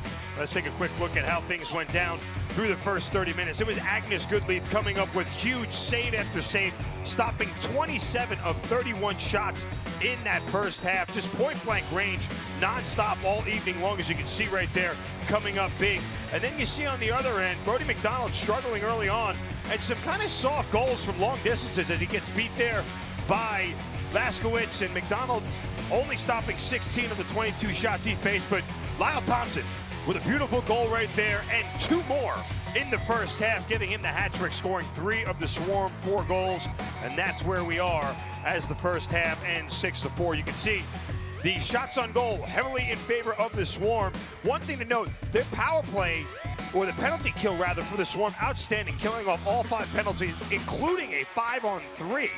So that has been the reason why this game has still been close. Outside of Agnes Goodleaf stonewalling the Georgia offense, it's the Georgia defense that has come up big here, keeping this game as close as it is so far. So we are set to go here with the final 30 minutes of the regular season. Again, the Swarm essentially not playing for anything tonight. They have everything locked up that they need to have. The #1 overall seed in the East, #1 overall seed in the league with a 13-4 record. And by virtue of the head-to-head win over Saskatchewan earlier in the year, who leads the West Division with 12 wins, even if the Swarm lose tonight and Saskatchewan wins their game tomorrow, and they both teams end up with 13-5 records, the Swarm would have the tiebreaker, and hence that they will have home field advantage throughout the entire postseason. And the second half underway here as the Swarm win the faceoff. And the Swarm actually are still serving a bench minor for an illegal substitution here to start the second half. So you can see it's 5-on-4 lacrosse in favor of Rochester. And so the Swarm looking to kill off, Drew, their 6th power play of the night. Yeah, and that's really an unbelievable stat, holding a team to no goals on 6 power plays. And they still have 14 seconds left in this power play to make it 6, but that and Agnes Goodleaf, who has been phenomenal. I mean, he has just been unreal in net tonight so far. And the penalty officially killed off as Rochester didn't seem like they were in a hurry to get a shot off. And Dawson's shot goes wide. Storos coming out of the penalty box trying to chase that down right in front of his own bench. And cannot do it as it is picked up by Jordan Dance. Given back to Dawson. Now the rest of Terrence with a low shot save. And a rebound. Another save by McDonald. McDonald with that second one falling down. Yeah, sticks his hands up. What a great save. Used all of that 6-7 frame. As you see here on the replay. Palace with a low shot. And McDonald falling down to block it. Now the Swarm in the offensive zone. As Lyle gives it over to Shane Jackson. 6 on the shot clock. Jackson gets it knocked out of his stick, ball loose on the turf. And Rochester will take over. And sprinting out here is Brad Gillies, and his shot is stopped by McDonald. Long outlet pass to Chad Tutton is complete. And Tutton will now wait for teammates to set things up offensively.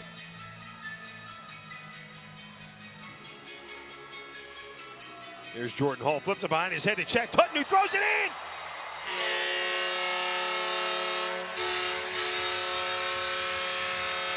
Little razzle-dazzle, hold it behind the head to Tutton behind his head in the back of the cage. Yeah, great little give and go play.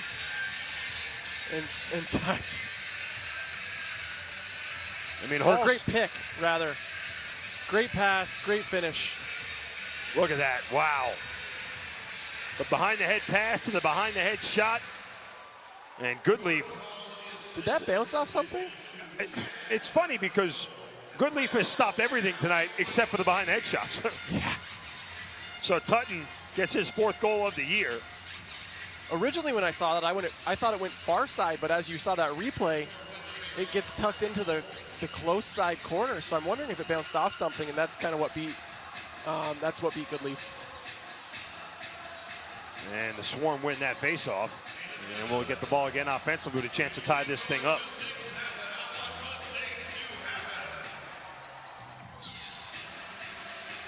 And here is Jerome Thompson with a shot save from Goodleaf. And Goodleaf comes up big once again. And here's Resetaritz. He'll come around a screen to the middle. And Belisle trying to check up on Lomas. His shot is low, deflected up into the netting. Well, Drew, I'll try to go 2 for 2 here. Told you that the Swarm scored the most goals in the 2nd quarter of any team in the league. They've also scored the most goals in the 3rd quarter of any team in the league. Yeah, I guess when you have the highest power offense in league history, you probably have the most goals in almost every quarter. As a bounce shot from Shane Jackson, saved by Goodleaf. Jerome Thompson tried to knock it right back in. And Goodleaf stops him once again. Jerome Thompson gets it, flips it back to Matisse. Behind his head, Belisle Thompson. And now Lyle matched up against Scott Campbell. Will let one fly. That thing is wide. And a rebound goes high up in the air and caught by Jerome. And sends it right back across to his brother. Now Matisse in the corner, 12 on the shot clock. And Matisse having to work around, goes towards the cage, shot save from Goodleaf. Matisse couldn't believe it.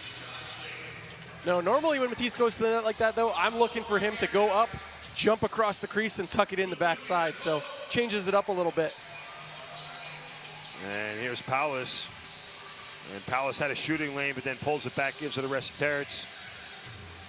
As Laskowitz now trips and has his stick knocked to the turf. And Chad Tutton causes the turnover. And they're going to award the possession to Rochester on the loose ball.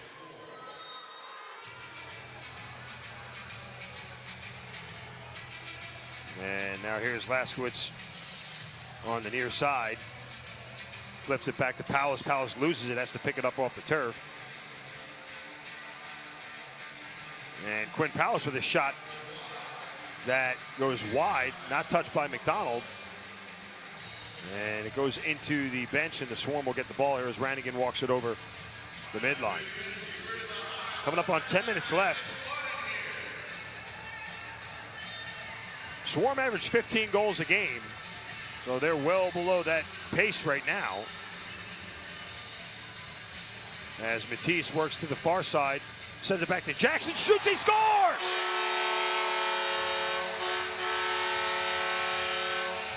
I think they may have found the weakness in Goodleaf. It's right over his right shoulder. Yeah, 2 goals in a row over that right shoulder. That was a perfectly placed shot. So, I mean, there's not a lot of goalies that are going to stop that one. And Lyle Thompson beat him over his right shoulder on the opposite side. But you can see Jackson with a window here just sends it flying right in the top corner.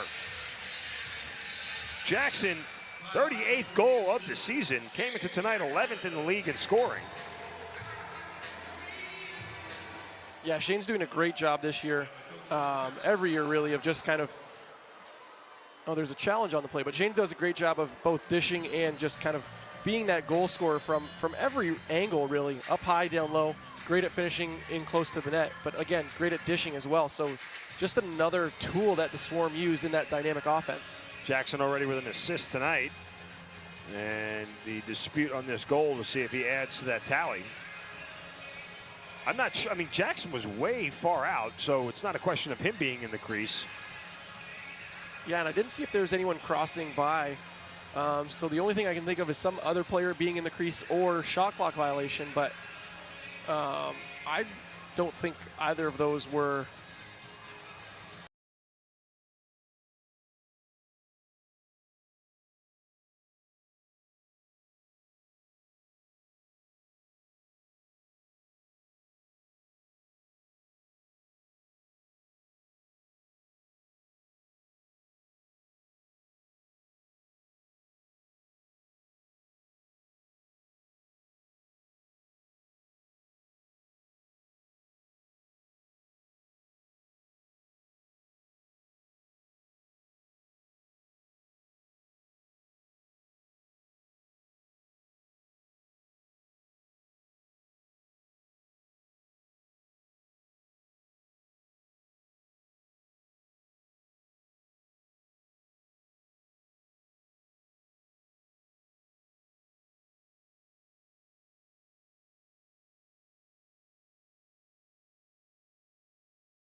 Marco, don't know if After you the final review, word. the call on the floor stands. We have a good goal. There it is. So we're tied at 6. But the game plan against those players who really like to bang the crease and crash the crease is to, try and pull them in every once in a while. Pull them in because as long as that player is in the crease, regardless of whether or not you pulled them in, they can't score. So it's, it's a really good play from a defensive standpoint to just pull that guy in with you. And face-off won by the Swarm, but Rannigan throws it over his shoulder. Thought a teammate was there and ends up turning it over. And here is Scott Campbell as he gets double-teamed. Now triple-teamed. He gets checked up on here with 15 on the shot clock. They'll have to circle all the way back towards the midline. And eventually they work the ball over to Dan Dawson. And he feeds it across to Jordan Dance. Back to Resetaris. Gets it knocked out of his stick. Great defense by Brian Cole.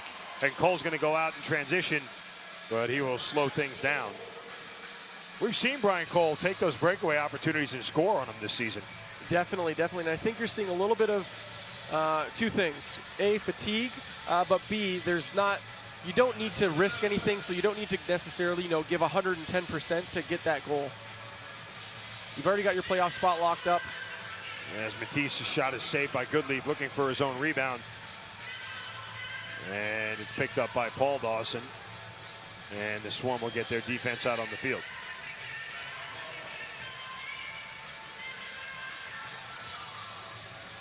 Dan Dawson might be the most easily spottable player in this league. Not only is he like 6'5", but he's got those long white tights on his legs. Yeah, definitely easy. Paul and Dan both stand out, but then even then with Dan with the tights on, easy to tell them apart. And Dawson being checked up on by Jason Noble gets right around him, and we're going to get a shot clock violation. And now some extracurricular activity between Marty Dance and Leo Storos. Jordan Dance, rather. And take a look at this goal here that equalized things at 6. You're watching Georgia Swarm Lacrosse on NLLTV.com.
Welcome back as we are tied up at 6, and you get a look at the penalty here as Jordan Dance gives it a little extra shove to Leo Storos and immediately gets sent to the sin bin.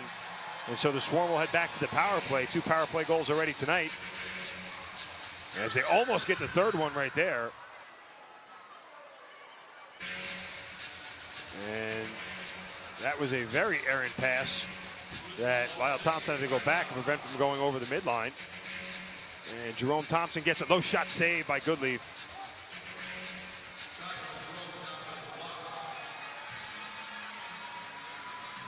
And now the Knighthawks will try to kill off 30 seconds of this penalty, as Resetarix does some spinning to get away from Swarm defenders.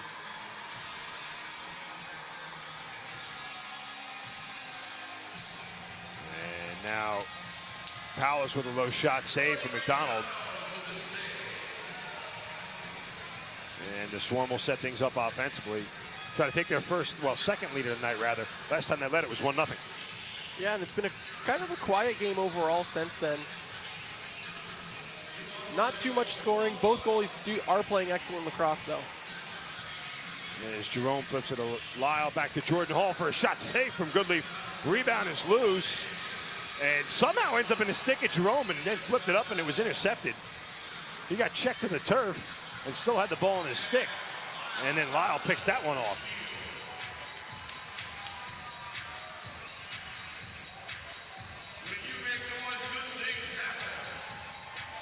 And a reminder, Swarm without 3 of their best offensive players in Johnny Powlis, Randy Stotts, and Miles Thompson. Here's Lyle with the shot that is deflected, and it stays possession with the Swarm, but still 10 seconds left on the shot clock. Here's Hall at the top of the zone. They just reset the shot clock. I guess because it went off a Knighthawks player, they'll reset it. And the penalty is killed off as Jordan Dance is kind of cherry picking now. He's staying all the way up in the offensive zone. Yeah, but there was a great play by the Swarm. I'm not sure who it was that got back first. You just see Lyle back there, but one of the players identified that, and so as that penalty was expiring, sprinted back so that wouldn't be a fast break opportunity. And we're gonna get a penalty against the Swarm right now. And Leo Storos is heading back to the box. Georgia player, 2 minutes delay game. And they're going to give Storos a delay a game penalty for throwing the ball away from the official when he tried to set it as the play was going to restart right behind the Georgia net. Yeah, and that rule is really strict. And as a young player just kind of coming into the league, it's kind of tough to know like what to do and what not to do, because when you're playing younger ages of lacrosse, you're usually kind of picking that ball up and just kind of holding on to it for a little bit. And there's Powlis with the shot that hit the post, and the long rebound rolls all the way over as Jason Noble runs it down and throws it across the field to Ethan O'Connor, who, had they been able to connect that, OC was standing alone right in front of the net. But wisely, the Swarm will kill off some time on this power play. 14 on the shot clock. And here's Kyle Matisse being double teamed. He breaks away, goes towards the net, shot, and he was in the crease regardless. So here come the Knighthawks on offense as Hasek flips it back to Resetarix.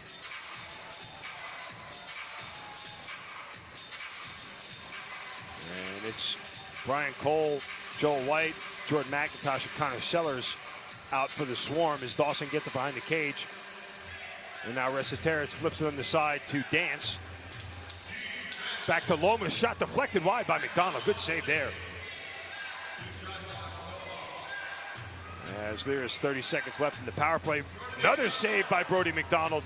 And the Swarm can kill off this power play if they can hold on to the ball here. As they give it to McIntosh, and with 20 seconds left on the power play, McIntosh will do just that. And I don't want to say it too early, but looks like the Swarm will kill off their 7th power play of the night. Yeah, and Brody's seeing the ball really well. The Swarm penalty kill is doing a good job of kind of limiting those in-tight, close shots. So kudos to everybody on that penalty kill because they're just doing a great job. And you see Lyle Thompson having some words right there. It looked like with one of the Nighthawk players, and now he takes it out on Andrew Suter, who gets decked to the turf. And we're going to get a whistle now. And Lyle Thompson, he's had some words over his shoulder for anybody who is willing to listen. And now you can see Joel White having a conversation with the officials, and he's going to head to the penalty box. Georgia, number 11, 2 minutes illegal cross-check, and an additional 2 minutes illegal cross-check. So he's getting double tapped. Yeah, basically the same play that they called on Ranigan. We'll take a look at it when we come back. You're watching Georgia Swarm Lacrosse on NLLTV.com.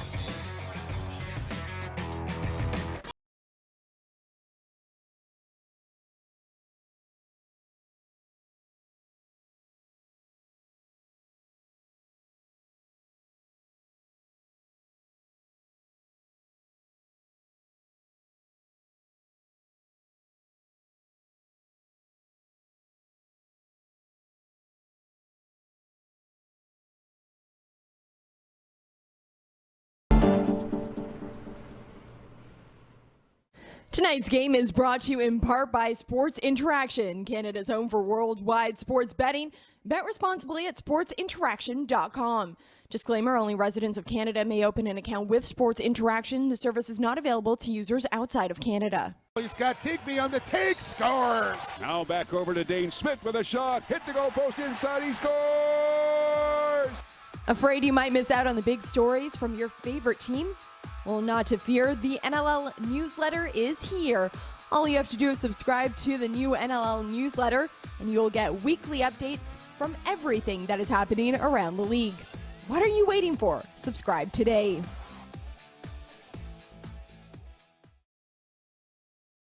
The Infinite Energy Arena, as you see the penalty that put Joel White in the box for a double minor. Thompson and Storrs checking up on him, and here comes Joel White, number 11. There's the one cross check, and there's the second one, and that's what drew the penalty. Yeah, both referees putting their hand up. It's always a tricky situation when a guy's getting up and you're kind of pushing him back down. You know, is he on his feet or not? And not to mention it was a little bit from behind, so. Swarm had only a couple of seconds to get that ball over the midline and just had to throw it all the way down here and lose the possession. Yeah, the good old hockey icing, get the ball down to the other end of the field, and hopefully they take some time to bring it back up. And Dawson pump fakes, gives it back to Dance. Now Dawson flips it behind his head. Rochester save right there from Brody McDonald. That was a great play by whoever that defender was on the crease coming up. I think it was OC, but he came up and jammed Reseteris' arms as he was shooting, so I don't think he could get that ball as hard nor where he wanted it. So this is the second double minor that the Swarm have had to work with. As you mentioned earlier, the first one to Ranigan. And Lyle Thompson now running away from some defenders, and he loses the ball with 5 seconds on the shot clock. Yeah, and the players just overall looking just a little bit tired out on the field. And remember, both teams played last night in Rochester, game the Swarm won 13-10, clinching the #1 overall seed. And Reseteris feeds it back to Lomas. Now he gets it back. Lomas, once again, a Reseteris shot over the cage and goes in the back of the netting, and the Swarm get the possession. And Chad Tutton will walk over the midline. And then he'll dump it over to Shane Jackson.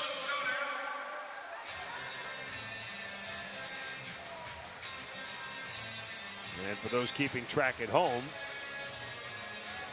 the Swarm have now killed off their 8th power play of the night. And with one more left on the double minor to Joel White, they are under 2 minutes in that penalty. I mean, just think about in a 6-6 game here. Had they not killed off 8 penalties, what the score might be. Yeah, that's a great point. Even if you're converting on 40%, still that's a 3-goal lead as McDonald comes up with another save. It's a 9-6 game for Rochester. Yeah, and Rochester, they're just not really moving on the power play. They're just kind of settling for outside shots, and they're okay looks, but not great looks. So, you know, good. Definitely give credit to the Swarm, but Rochester's not really making them kind of move around as much as you would expect on a power play. Sellers sprints over the midline, and the Swarm will set things up offensively on the shorthand here as we're under a minute left in the third quarter.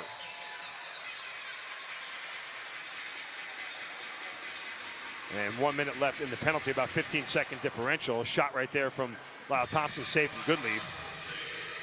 41st shot of the night for the Swarm. And let's see if the Swarm defense can hold out for at least another 30 seconds here and end the third quarter.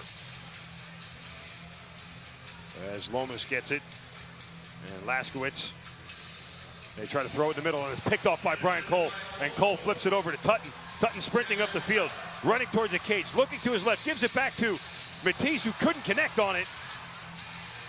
And the ball's loose on the turf with under 10 seconds left. Swarm thought they might have had an opportunity here, and here comes Resiteritz, feeds over to Dawson, 2 seconds left. Now to Laskowitz, who falls down, the shot is wide. And the third quarter ends tied at 6. So the Swarm and 2 goals in the third quarter to knot things up. We'll come back with our final 15 minutes here of Georgia Swarm Lacrosse on NLLTV.com.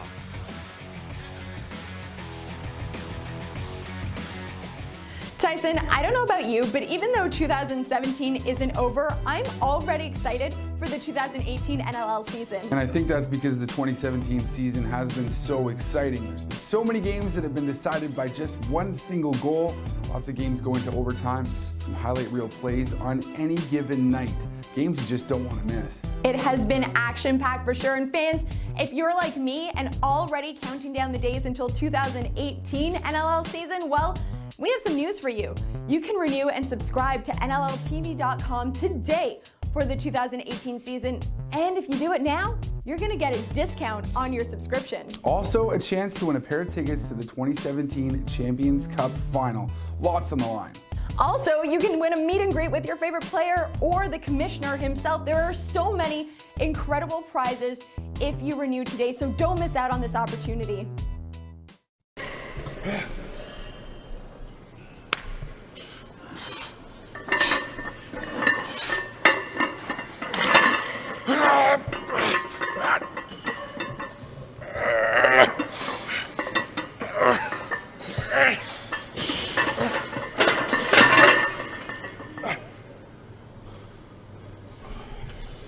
Come on now. Want a little heat? Yeah. Here we go. On 3. Boom. Drop it. Up, up, up, up. He's got Digby on the take, scores. Now back over to Dane Smith with a shot. Hit the goal post inside, he scores. Afraid you might miss out on the big stories from your favorite team? Well, not to fear, the NLL newsletter is here. All you have to do is subscribe to the new NLL newsletter, and you'll get weekly updates from everything that is happening around the league. What are you waiting for? Subscribe today. He's got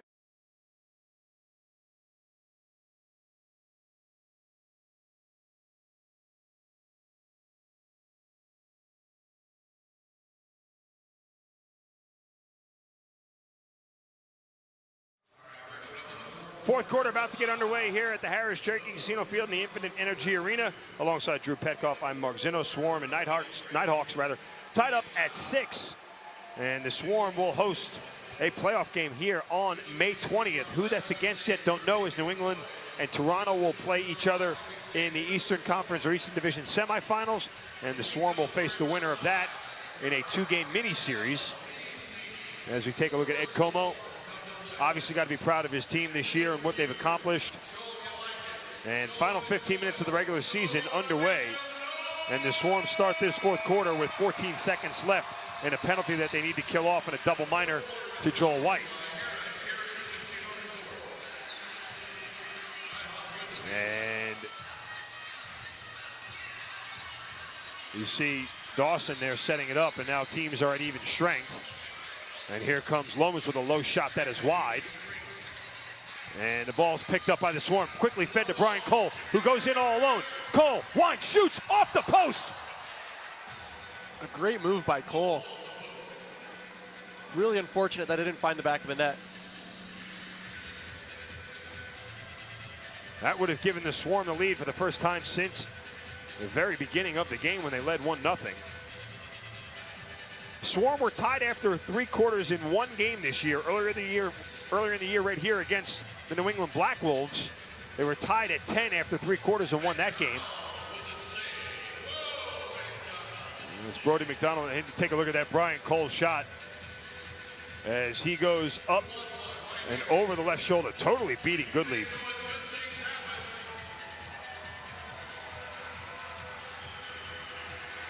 And now the Swarm in the offensive zone with 10 left to shoot.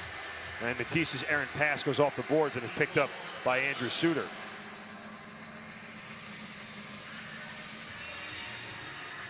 And so here comes Paul Dawson.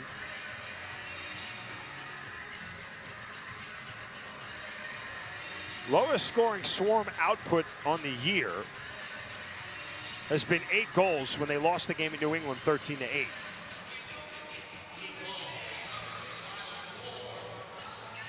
And their lowest scoring output in a win this year has been 13, or 12 rather, when they beat Toronto 12-11 in overtime.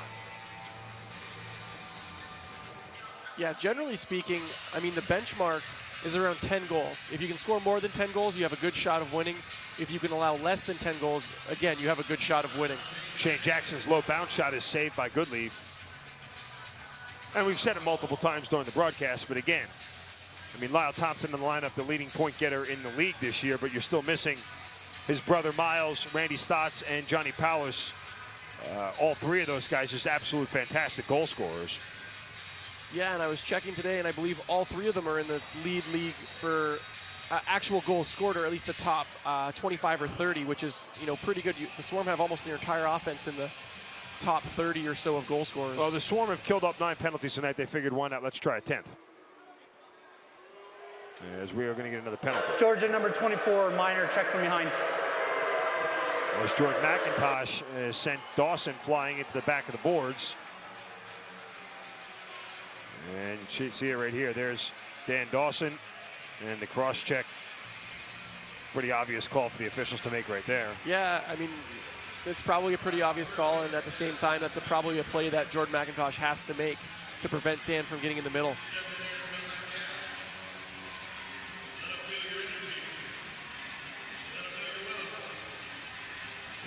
As a low bounce shot there does not touch Brody McDonald, and the shot clock keeps running as we're down to 11 seconds. And that shot is deflected behind the cage. Pass is errant and misses the mark with 2 on the shot clock. Lomas has to let one fly, and Brody saves it, and then the rebound goes right back to Rochester. Unfortunate. Yeah, smart heads up play by Lomas to just get that ball on net and creates a rebound. There's Laskowitz with a low one, save from McDonald. Rebound picked up by Noble, and he has to work away from some Rochester players, and does. And he works right around him and sprints into the offensive zone. Now sends it across to Thompson. Noble gets it back, shot saved from Goodleaf. That was a great 2-man game right there as Thompson fights for it and gets it back to Joel White, and he gets checked up on. And White manages to hang on. That's some excellent stick work right there. Yeah, Suter getting a little bit of a payback for that check from behind where White got the penalty.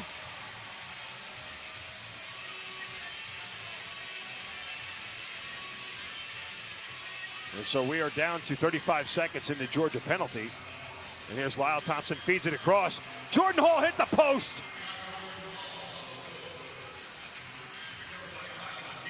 And the Swarm get a fresh 30 and the possession. Great hustle by Kyle Matisse to chase down that ball. Yeah, great job, and that's going to allow the Swarm to kill off the last seconds on this penalty. Go back on defense 5-on-5. And the Swarm, through 50 minutes of lacrosse, have absolutely blanked the Rochester power play. As McIntosh comes out of the box, and now you're going to get a penalty on Paul Dawson. And they are going to say Goodleaf made the save, touched it, and now Paul Dawson's going to head to the penalty box. So the Swarm will head to the power play with a chance to take the lead. Yeah, and it's been a pretty low-scoring game so far. 6-6 with 10 left in the fourth quarter. Rochester penalty number 2, 2 minutes holding. Yeah, I figured it was going to be some sort of interference or holding there on Paul Dawson. Yeah. Yeah, he grabs him as, was it Thompson got around him? It was either Thompson or Jackson. I couldn't recall. But nonetheless, you can clearly see the interference. And now let's see if the Swarm, who have converted on 2 of their 4 power play opportunities, can make it number 3. And here's Lyle Thompson, shot save from Goodleaf.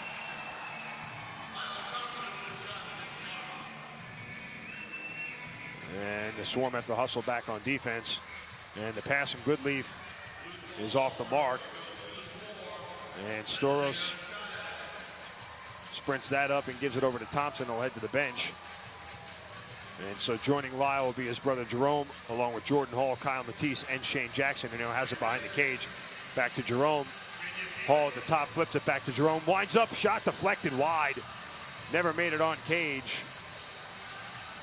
And Campbell gives a long outlet pass to Dawson. Dan Dawson, it is back to Hosick, and he buries it. Hosick with the shorthanded goal, giving Rochester the lead. And a great passing play by Rochester to really score the first goal. And I'm trying to figure out how long it's been, but it's been a while since that last goal was scored.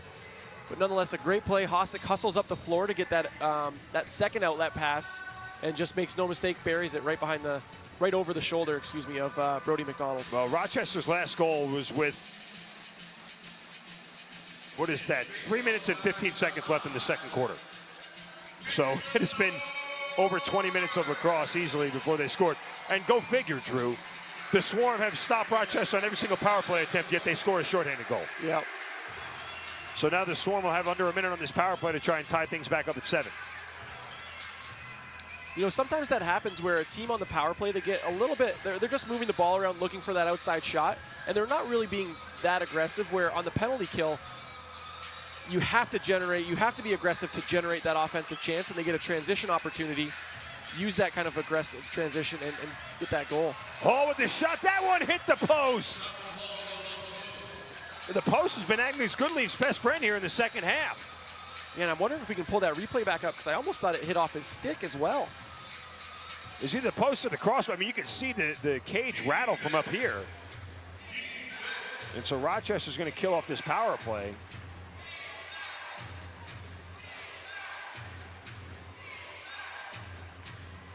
And here is Dan Dawson. He tries to just bounce it towards the cage and does not. And a shot clock violation. And we are going to get a timeout. So 8:22 left. Swarm trailing by 1. You're watching Georgia Swarm Lacrosse on NLLTV.com.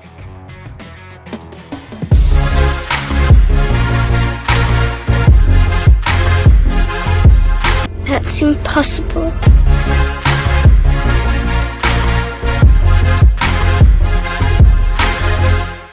It's another edition of Versus, second last for the regular season. Miles Thompson against Miles Thompson. All right, 3-time champ, one-handed behind the back shot. Here it is. You've all seen it before.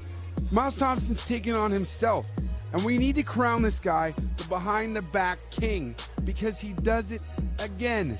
When is the opposition going to learn? Well, fans, you got a tough decision. You want Miles Thompson number 1, or do you want Miles Thompson number 2? Head to Twitter now. You can only pick one. Cast your vote.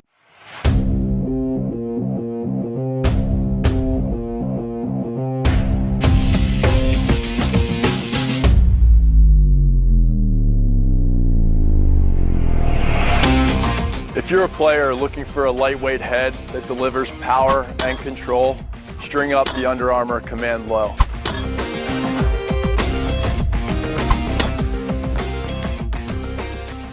Looks like the post and the crossbar have been Agnes Goodleaf's best friend. You see Jordan Hall hit 2 posts there. Not 1, but 2. Right on the left side, off his back. Okay, it wasn't the second post. Nonetheless, I'm sorry, I apologize, but it looked like it hit both posts regardless. That's the third or fourth time the Swarm have either hit the crossbar or the post against Goodleaf in the second half, and they find themselves trailing by 1. I know Jerome Thompson has done it twice. Yeah, Thompson's done it. I believe in the game, I think Cole's hit the post or the crossbar twice.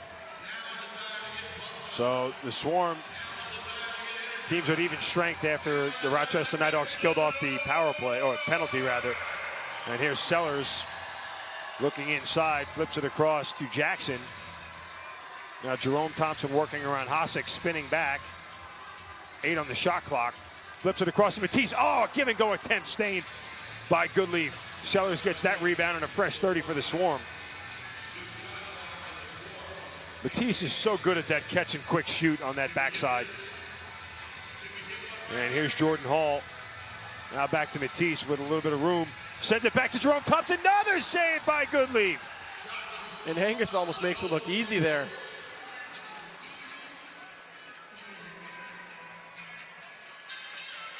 Halfway through the fourth quarter.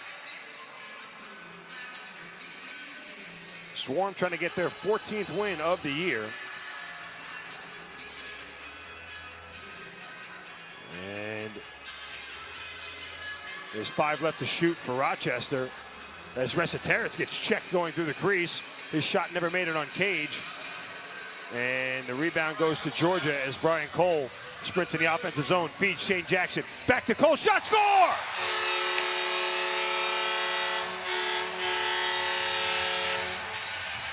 Brian Cole, a great all-around player at Maryland, had 101 points in his career, and this year he's done that a lot. He's just been in the right place at the right time offensively, Drew, and you can see a little 3-man passing game here. Cole on the right end of it. What a quick release. The ball's barely in his stick. He gets that shot off so quick just before that Rochester defender comes and checks him, and I don't think Angus was ready for it. It was a great placed shot, and it caught the defense off guard a little bit with the quickness of the ball movement. Game is tied for the 5th time tonight.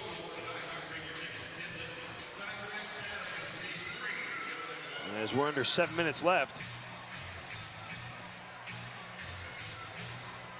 And here is Lomas now with a low shot. McDonald deflects that one wide, or it didn't even hit him actually, went to his left. As the shot clock doesn't reset, 13 left to shoot for Rochester. And Lomas being double teamed, worked up inside for a shot, and he scores. Don't take any credit away from Dan Lomas on that one. He worked through a double team, fought off some defenders, and beat Brody McDonald. Yeah, we saw it last home game for the Swarm where Miles Thompson does a fake behind the back to a forehand, kind of wraps it around him. Great move to get around him, fakes the behind the back there, and then goes around Brody McDonald. It looked like Noble had an opportunity there to kind of check the ball out of his stick, and he didn't do it. From that angle, I couldn't exactly tell the positioning, but anyway, Lomas, as you said, worked through 3 Swarm defenders to put Rochester back on top. Yeah, and really a great individual effort to get by them and then to finish with 2 or 3 Georgia defenders right on them. And now Connor Sellers gets the outlet pass. Coming up on 6 minutes left, here's Lyle Thompson, who has 3 goals tonight so far. And Shane Jackson looking inside, feeds it back to Matisse. Now Jackson gets it back, works around Hossack, goes to the middle, flips it back to Jerome. Huge save by Goodleaf. Goodleaf is just everywhere. As soon as that ball comes, it looks like Angus just knows exactly what's going on. He's reading the play so well tonight. I mean, the Swarm literally on every golden scoring opportunity right in front of the cage have been illegal substitution. And so Rochester on the illegal substitution is going to have to serve a bench minor, and it'll be done by Quinn Powless. But it's another point-blank save from Goodleaf, and Jerome Thompson just couldn't get it there. Yeah, he just watches the ball get over. He gets there before the ball does, and Jerome Thompson doesn't have anywhere to shoot because Angus takes up the net and reads the play so well. And Quinn Powless will serve the in-home penalty.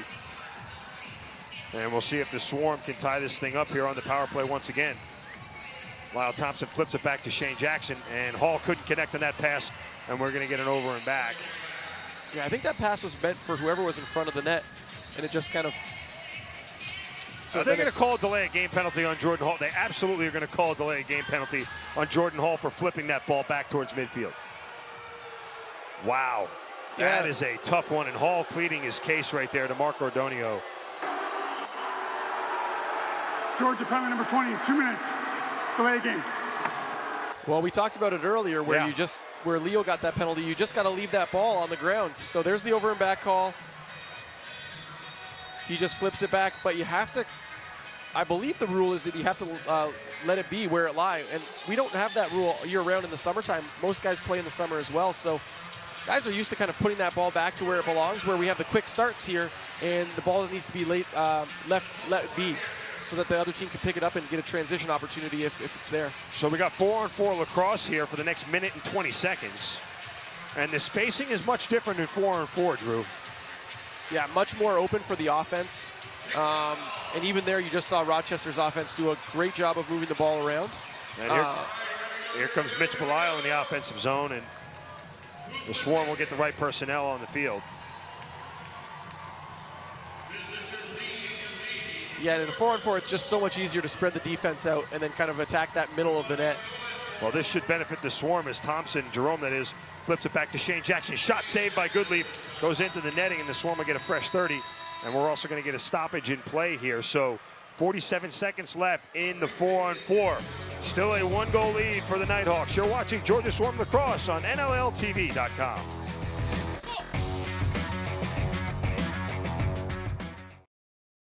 Now for the Unstrung Hero of the Week, a player who may not have chipped in on the score sheet but contributed to his team's successes in some other ways. So, who have you got? Well, I want to start off with an honorable mention this week, and it is the dads of the Saskatchewan Rush. That's right.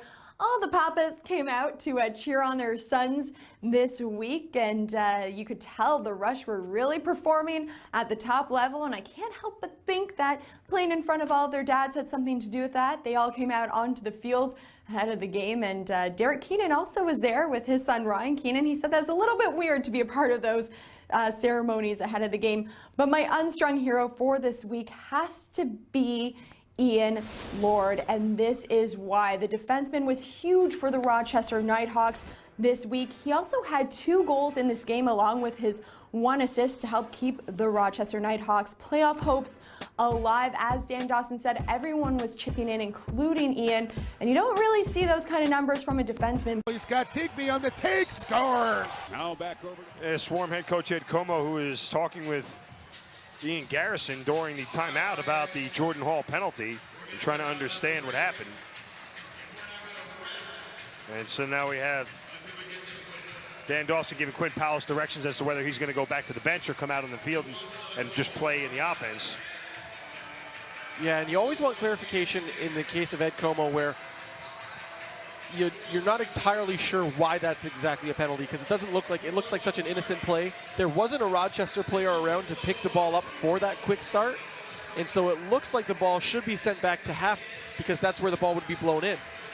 But I mean, you always have to err on the side of caution and just kind of leave that ball be, get back on defense. So 4-on-4 lacrosse here for 40 seconds, and let's see if the Swarm can tie this thing up before they head on a penalty kill. Here's Matisse. He's backing up now, trying to look for somebody in the middle for a shot that is over the cage and goes off the board. Shane Jackson gets it back, 9 on the shot clock, feeds it underneath to Jerome Thompson, and feeds it in the middle, shot, score!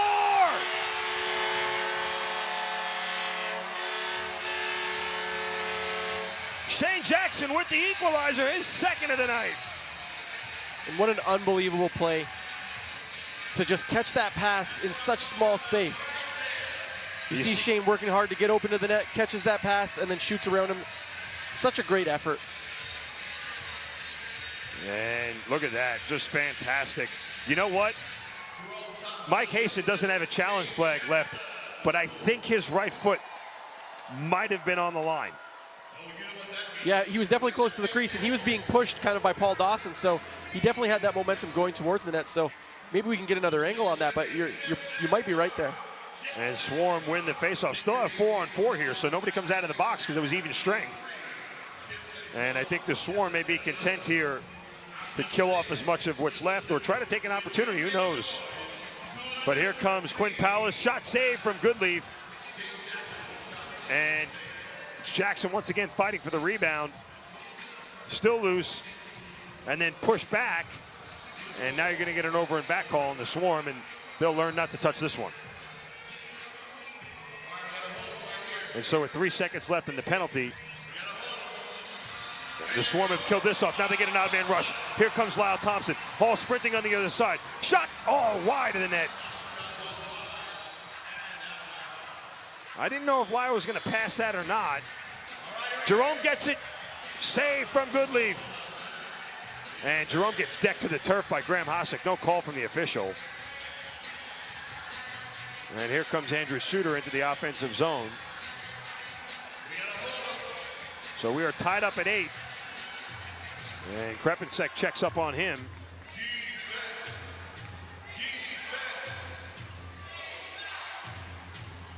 And now the Swarm. McDonald with a save. Wow, that almost rolled right past him. Yeah, and Andrew Suter, you know, longtime captain of the Swarm when they were in Minnesota. Haven't seen him on offense as much. He's had some really bad luck with some knee injuries, but takes, I think, his first offensive set and almost scores on it. And here is Kyle Matisse. You kind of feel the energy in the arena pick up. Here's Conocella's shot just wide. And you can see they're saying the ball was tipped off Goodleaf, and so the Swarm are going to get the possession and a fresh 30. As we got 2.5 left here.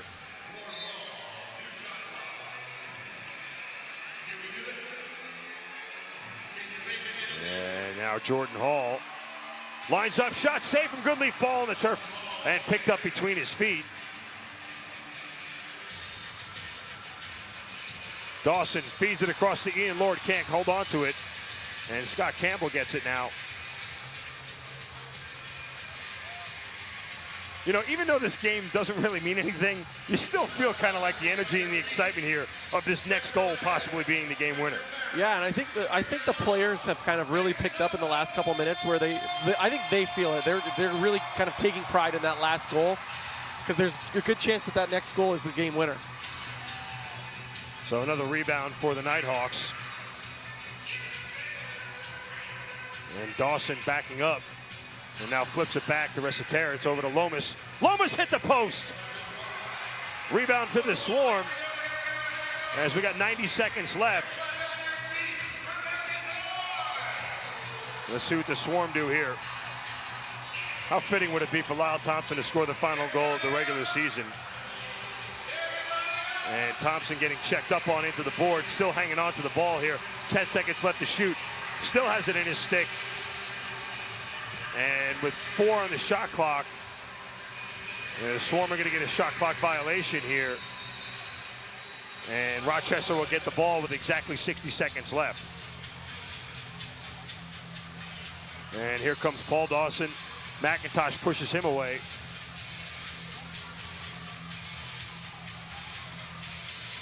And who will blink first? 13 on the shot clock. And Dawson being pushed up on from Cole. Dawson still working inside. Shot. Save from McDonald. What a save by Brody McDonald. Yeah, and Dawson using that frame. You can tell he really wanted to work his way inside and just try and will his way to the net and will that ball in the net. Look at this, folks. 29.7 left, 28 on the shot clock. Ed Como takes a timeout, and we'll see if Ed Como goes, hey, we're either going to win this game here or we're going to lose this game here.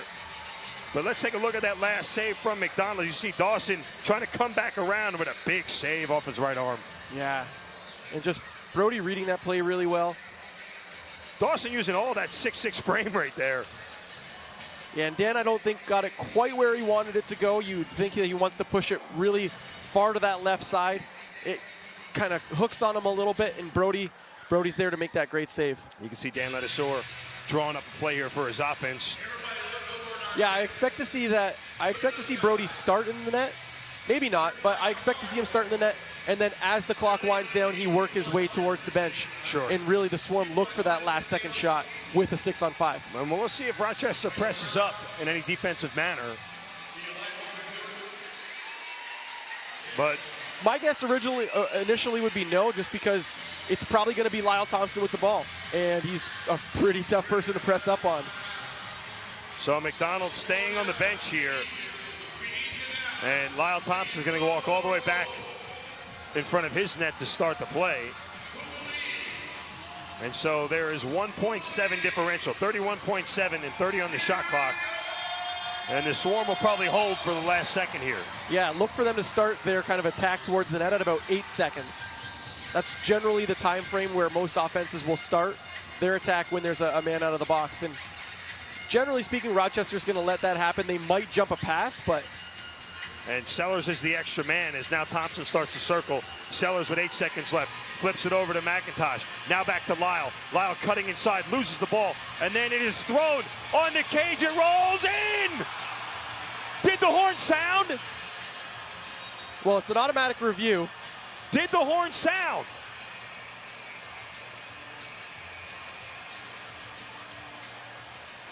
It was so hard to hear. Rochester is celebrating like they've won this thing. I actually didn't hear a horn at all I didn't hear a horn at all.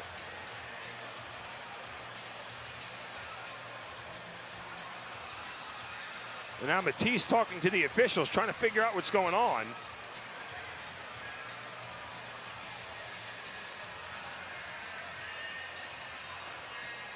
As Mark Gordonio is going to go look at this thing and see when the ball, you don't need to hear the horn. You see the clock hit 0, and if the ball is not over the white line, it's no goal. Yeah, pretty cut and dry, but really tough to tell because usually... remember, there was 1.7 difference between the game clock and the shot clock. Right. When I looked up, the thing was at 0 already, so we'll see what the review shows as far as the time that is left. I think that's too far. I think that's a no goal. Yeah, my initial reaction is no goal. We're going to have the overhead view versus a clock at the same time to figure out. The shot clock, again, doesn't matter. It's the game clock. Well, now does this come into play? Because I think the lead official called it a goal. So does it come into play to be conclusive where evidence. It's conclusive evidence to overturn it? So I believe the play on the field is goal as the scoreboard indicates. It says 9-8.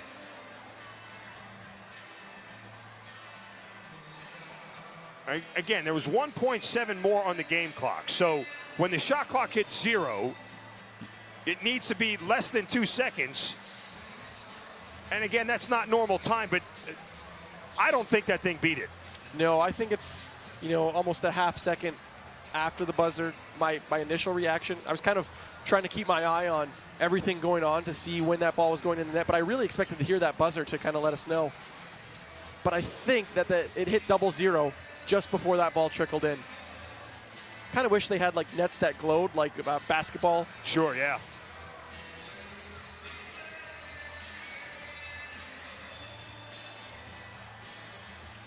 Well, we're trying to see if there's an overhead view maybe that you can hear. Let's see if we can hear the horn sound.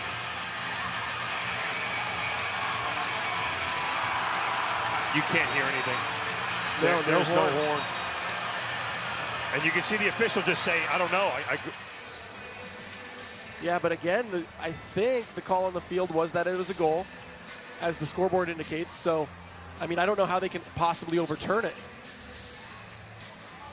Now, remember, earlier in the game, we had a review where we needed to hear the whistle to deny a Rochester goal. We were able to hear it, but no horn sounded. And now you have the overhead view.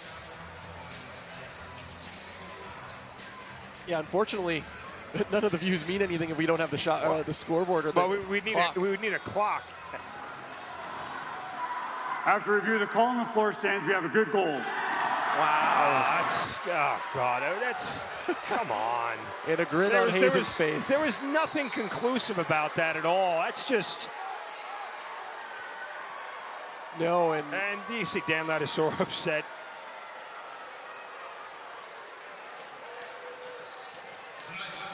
I mean, not much you can do as Georgia right now, but kind of shake your head. They're saying have a goal, and I guess they're putting a time back on the clock because they're going to make the teams go for a face-off. So clearly there has to be at least 0.1 seconds left if that goal went in before it expired. So yes, everybody has to come out here for a face-off. They're putting 0.1 left. This is arbitrary, man. I mean, oh, definitely. I don't want to sound like a homer, but there is nothing to indicate whatsoever. That's just a tough loss, and you're smiling still because the Swarm have had a fantastic season, and they'll celebrate here on the field with each other and congratulate each other. But final here at the Hive tonight, 9-8. Yeah, and a big congratulations to everybody from Georgia, everybody in the organization, coaches, players, and especially the Arlotta family for putting this team together with their first ever Eastern Conference title, and of course their first, clinch of the whole league. So great season, though. So the Swarm suffer a defeat tonight in the regular season finale against the Rochester Knighthawks. None of that matters. They will head to the postseason as the #1 seed in the East and have their first home playoff game in Georgia Swarm history coming up on May 20th. Final here tonight from the Infinite Energy Arena. Rochester Knighthawks 9, Georgia Swarm 8. For Drew Petkoff, I'm Mark Zinno. This has been Georgia Swarm Lacrosse on NLLTV.com.